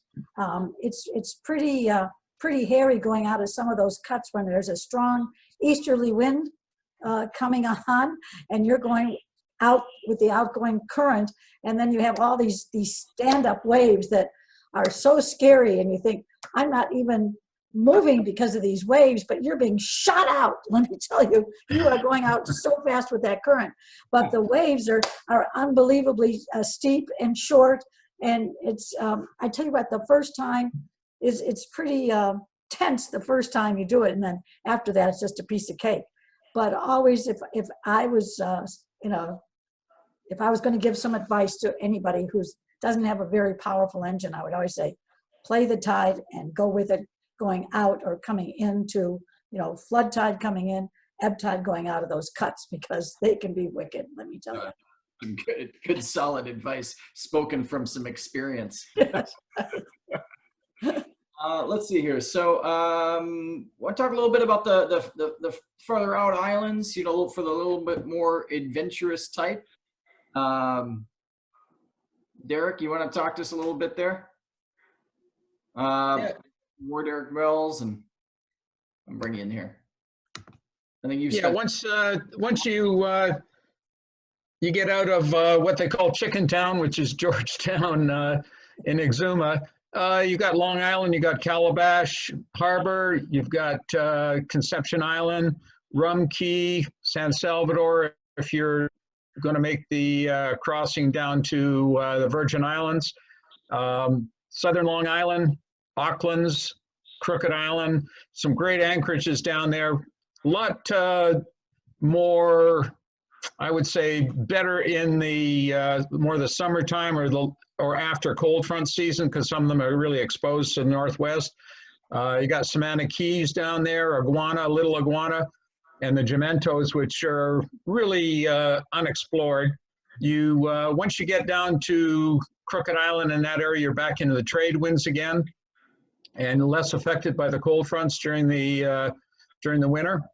And but beautiful cruising area with less boats, less people, more deserted islands, great diving, and there's good anchorages to be found. Hogstye Reef is another one that's a real interesting one to go. Out of the way, it's the only atoll in the northern hemisphere. Kind of a funky anchorage in there, but really good to go in and explore, because you're not finding many people go there. So there's some really exciting places down once you get south of Georgetown, and it takes, I think, a bit more experience to be down there, because you're going to find yourself, there's no nets, there's no other boats around, maybe the occasional boat, but generally you're looking at being more self-sufficient. But it's really great to see kind of old Bahama style that's less fished out and just beaming with all kinds of fish and good conditions, unoccupied anchorages, kind of nice. Yeah, a little more solitude, and definitely. So I want to step in real quick. I know we're getting closer to the time, and this is a little bit off track, and I know, but Americans are now allowed by the Bahamians. We're allowed to come in with, 2 handguns and 1 shotgun and up to 250 bullets. So I think it's been approved about for the last, has it been two years now, or year and a half or something. And, you know, I know guns are a touchy subject, but with different people, but you are now allowed as an American. I don't know if Derek maybe knows, I don't know if Canadians or other people, but American citizens can now come in on your vessel and have 250 bullets, not 251. You'll get charged if you have more, but you're allowed, you'll have to go on there and look exactly, but I think it's two handguns and one shotgun. I don't think rifles are allowed, like long distance. I don't think so, but shotgun and handgun and 250 bullets. I'm just saying, throwing that out there just for knowledge. Because and Josh, they let you keep that on the boat, or are they confiscating that? Oh no, you can keep it on the boat. They just want to see the serial number on it. They want to see the bullets. They want to make sure you don't have too many. But they want to make sure it's locked, that you have it somewhat kind of locked away, because they don't want it to be able to get taken or in the wrong hands. But basically, they come on and they just want to see the document, see it and maybe write down the serial number of the weapon. But, you know, basically, and what made me think of that is because you get down into those southern islands way down, and some of these outer islands, for some of us country boys, we like to have our power there next to us, you know. So I'm just saying, it's the Bahamian people, because there are things that do happen in the Bahamas, and you know, with robbery and things, and it's one of the gifts that they gave us Americans. They said, you guys can bring in your guns, and because in the old days we couldn't.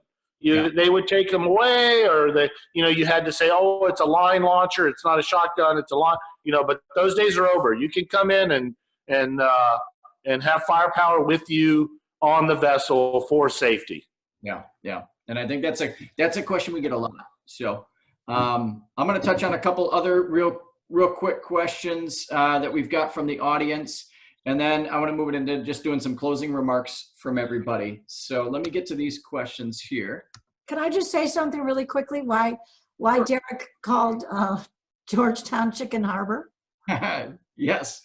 Because in the wintertime, when the northeasters and the easterlies are blowing really, really hard, to get down to the Virgin Islands or the Caribbean, or wherever you're going, you have to get out past Cape Santa Maria on Long Island, and that's a steady beat to windward, let me just tell you. And I think it's about 50, 60 miles, isn't it, Derek? Yeah. Something like that.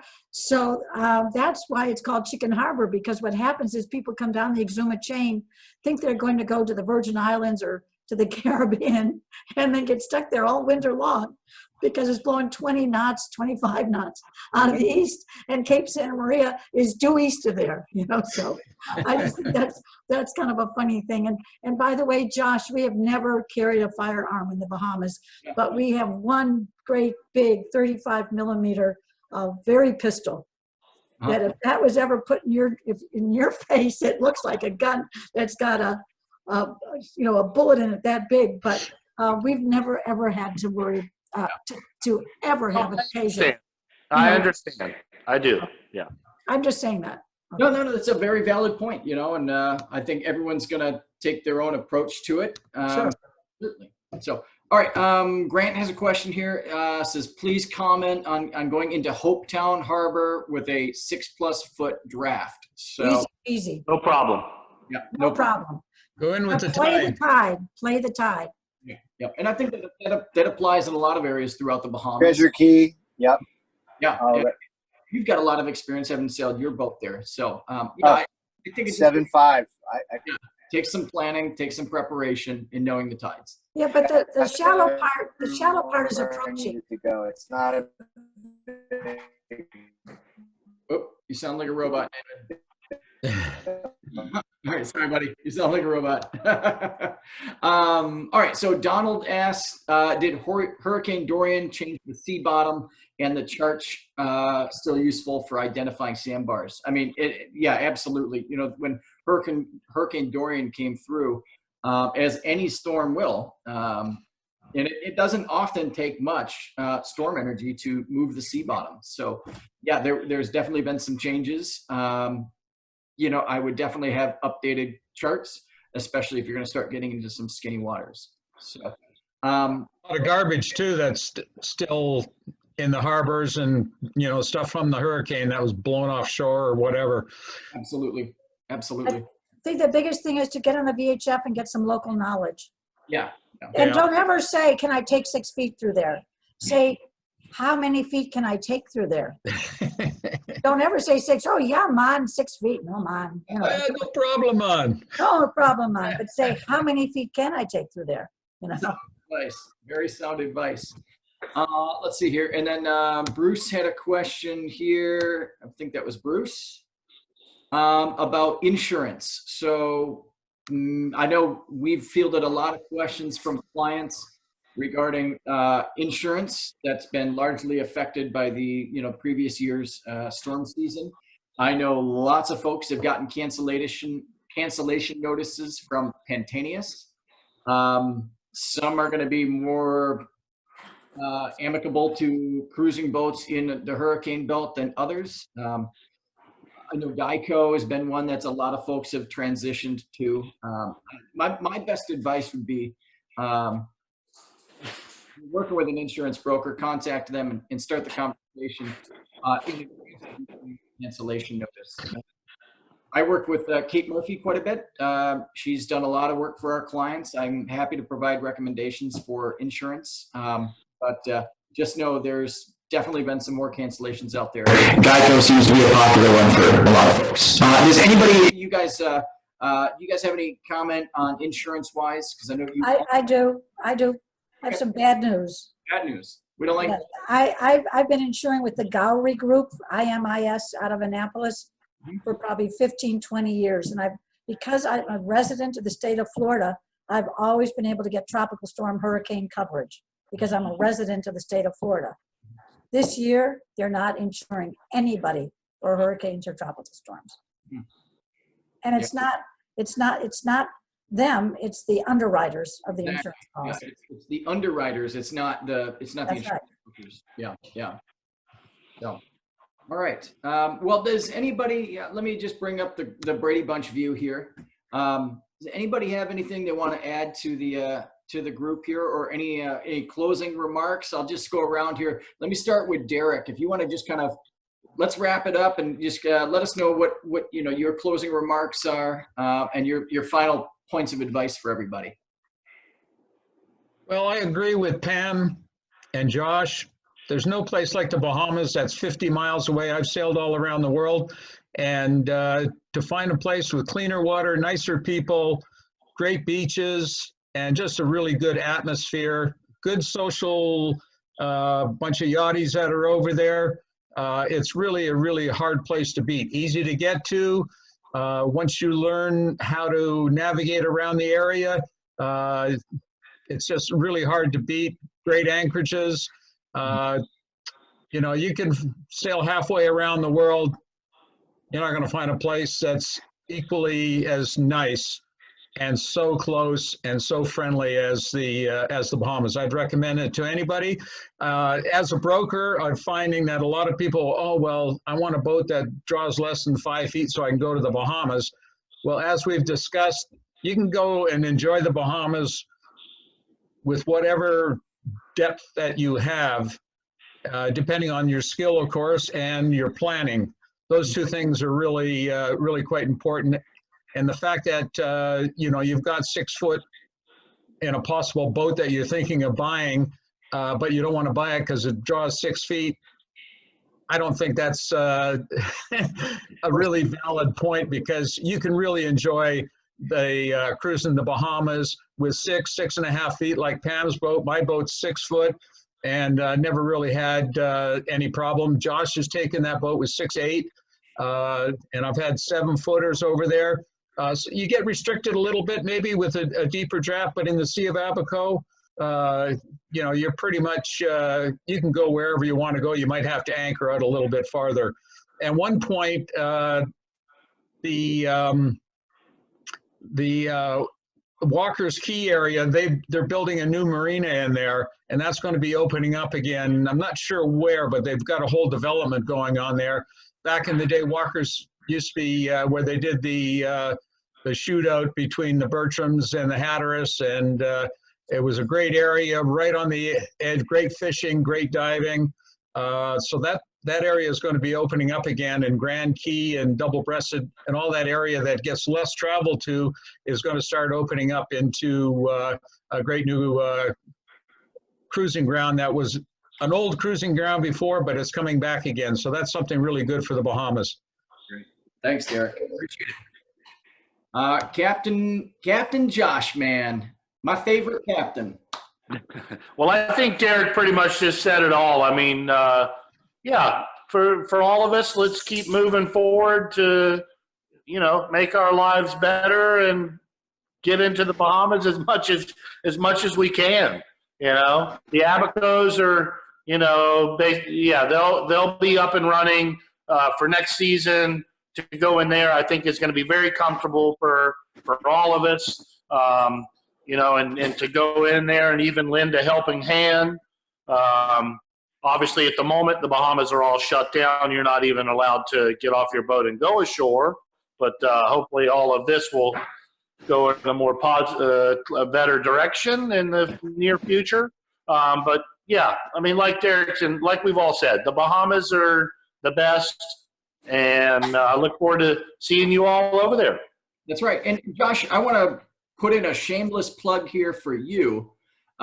Because as I said in the very beginning, a lot of the clients that we work with, David Walters Yachts, they go through the purchase process, they get the boat that's perfect for the Bahamas, and then they cross that scary threshold of heading out cruising themselves. And that's where, in a lot of ways, you come into play, because you've worked with a lot of our clients to kind of get them out the door, advise them along the way. And Pam's got a very similar service, but you'll go over and do some hands-on training with them on that new boat of theirs and really get them comfortable. So tell us just a quick summary of sort of your services. Well, I'm also finding myself a lot more in the last couple of years where the insurance companies are making it mandatory that the new owners take me on board for a week and do training, and I document it and send that in, because I'm having a lot more these days where the insurance company is saying, we will not insure the owners to run their own vessel until you spend a week with Captain Josh, and I write up the summary and keep it real, and then the insurance company says, okay. So that's happening a lot more. And obviously after all the years, I feel that I do very well working with new owners and even ones that have been around. I do, lots of long distance deliveries. Last week I did the Hylas 56 from Lauderdale to North Carolina. Next week I do the Hylas 46 from St. Augustine to Maine.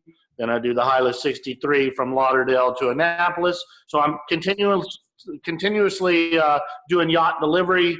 And I do a lot of them with owners. But anyway, yeah, my website was CaptainJoshMetcalf.com. But anyway, I've enjoyed it today. Thanks. And I love all four of you for sure. Thank you. And appreciate you. All the best. All right. Thank you. And David, I'm going to bring you up here. And David, I mean, you've been there, done that. You've literally got that T-shirt. In fact, you're wearing it right now. You're a proud Hylas owner, building your boat right now. You've been involved with the organizations. You're involved with the Hylas new boats. I mean, you're literally married into that family. In fact, I think your wife is probably watching. So you want to give us a few parting words here, and why don't you throw in a little pitch for your favorite brand of boats? Mine too, quite frankly.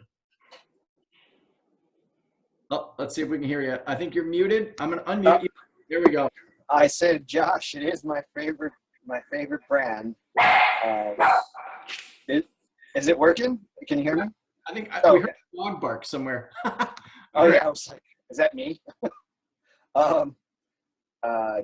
No, I've been a fan of the brand since I started sailing like 20 years ago. So to be part of helping to talk about the boats as the director of field marketing is a big honor for me. I would, I would do it for free. Actually, I am. It's fun for me. I enjoy putting together all of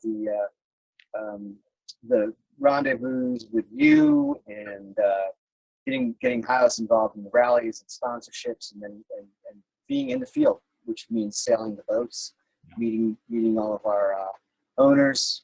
And I do this with my wife, Peggy Wong. She's the COO and one of the owners. And we really enjoy it. It's a lifestyle for us. We've met so many different wonderful people. When Peggy started sailing with me, it was mostly the Bahamas. She's done lots of offshore passages from to and from the Bahamas, from the Chesapeake, and she's a great first mate. And one thing about the Bahamas I'd like to say is I cruise the Bahamas on the boat that I'm on right now, which was called Vanishing Point. It's now called Epsilon, but this boat draws 7.4, and we went everywhere. And the places that we couldn't, we just anchored out a little bit further. Did I touch bottom once in a while?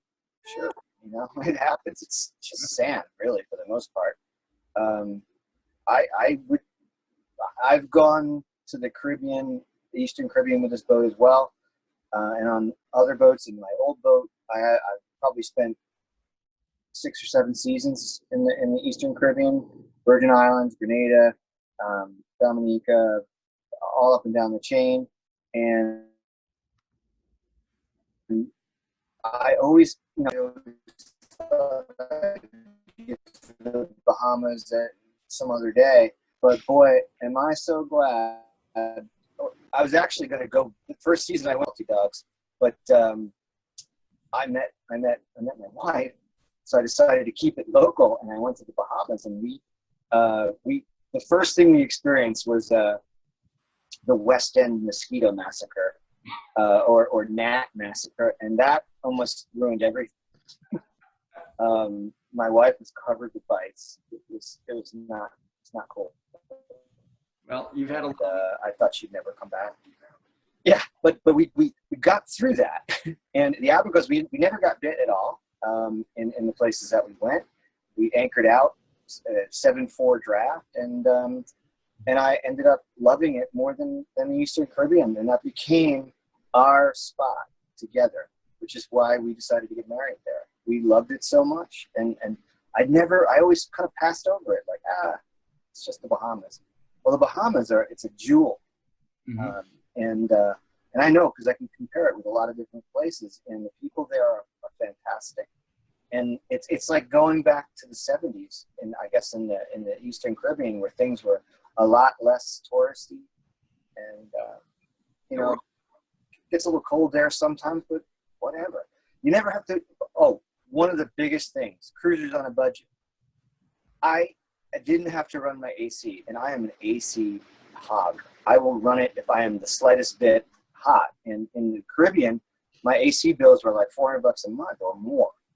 I never ever had to run AC in the Bahamas, and the air. It was just. I loved it. It was a real change for me, and I just, again, like I said, I fell in love with it. And one thing I will say, we didn't fall in love with the drinking water. You can now get a pretty inexpensive water maker and have reverse osmosis water for your boat. It'll make showering and all your appliances. We had a dishwasher on this boat, and yeah, I know, but I used it and it worked really, really well. Washer dryer as well, and it's important not to get all that mineralized water and stuff like that. But anyway, that's my closing remarks. Love the place, highly recommend it. Don't worry about your draft size. Maybe get one of those, have a water maker in your boat, or you'll never filter that taste minerally taste out of for coffee. I couldn't take it. So. That's right. There you have it. Thanks, man. Enjoy it. Yeah. Appreciate it, David. And yeah, I got to say thanks to all of you guys that have joined in, everybody who has been tuning into these webinars. Of course, our panelists, my friends, Derek, Josh, Pam, David. Thanks for all your experience and all of your input. You guys are fantastic. And to all you guys that tuned in, if you guys have questions, I always try to emphasize that David Walters Yachts, we want to be a resource for you. So if you have questions, if you need assistance, if you're not buying or selling a boat, still rely upon us. Even if you have bought that boat and you're planning on cruising, we want to be that resource for you. And these webinars are really, our way of trying to give you some valuable information, some pointers and some tips, and to show you that we're here for anything that you guys need. So again, my name is Josh McLean, President Dave Walters Yachts. I would welcome anybody to reach out to us. Our website is www.davidwaltersyachts.com, as most of you probably already know that. And you can always reach us at 954-527-064. So thanks everybody for tuning in, and we hope to see you again soon. We will be publishing our next webinar series here in the next couple of days. We've decided to keep these going May and through June, and take care. Josh, can I just make one quick last thing about the Bahamas? Yeah, absolutely. That's why we're all here. So bonus. Really quickly, it's kind of full circle because I started the outfitting program and the cruising consulting program at West Marine because of a Hylas 49 named Jenny Rose a long time ago, Paul Robichaud and I. And I have continued to be a cruising consultant and an outfitting person. And if anybody wants to go and have an in-depth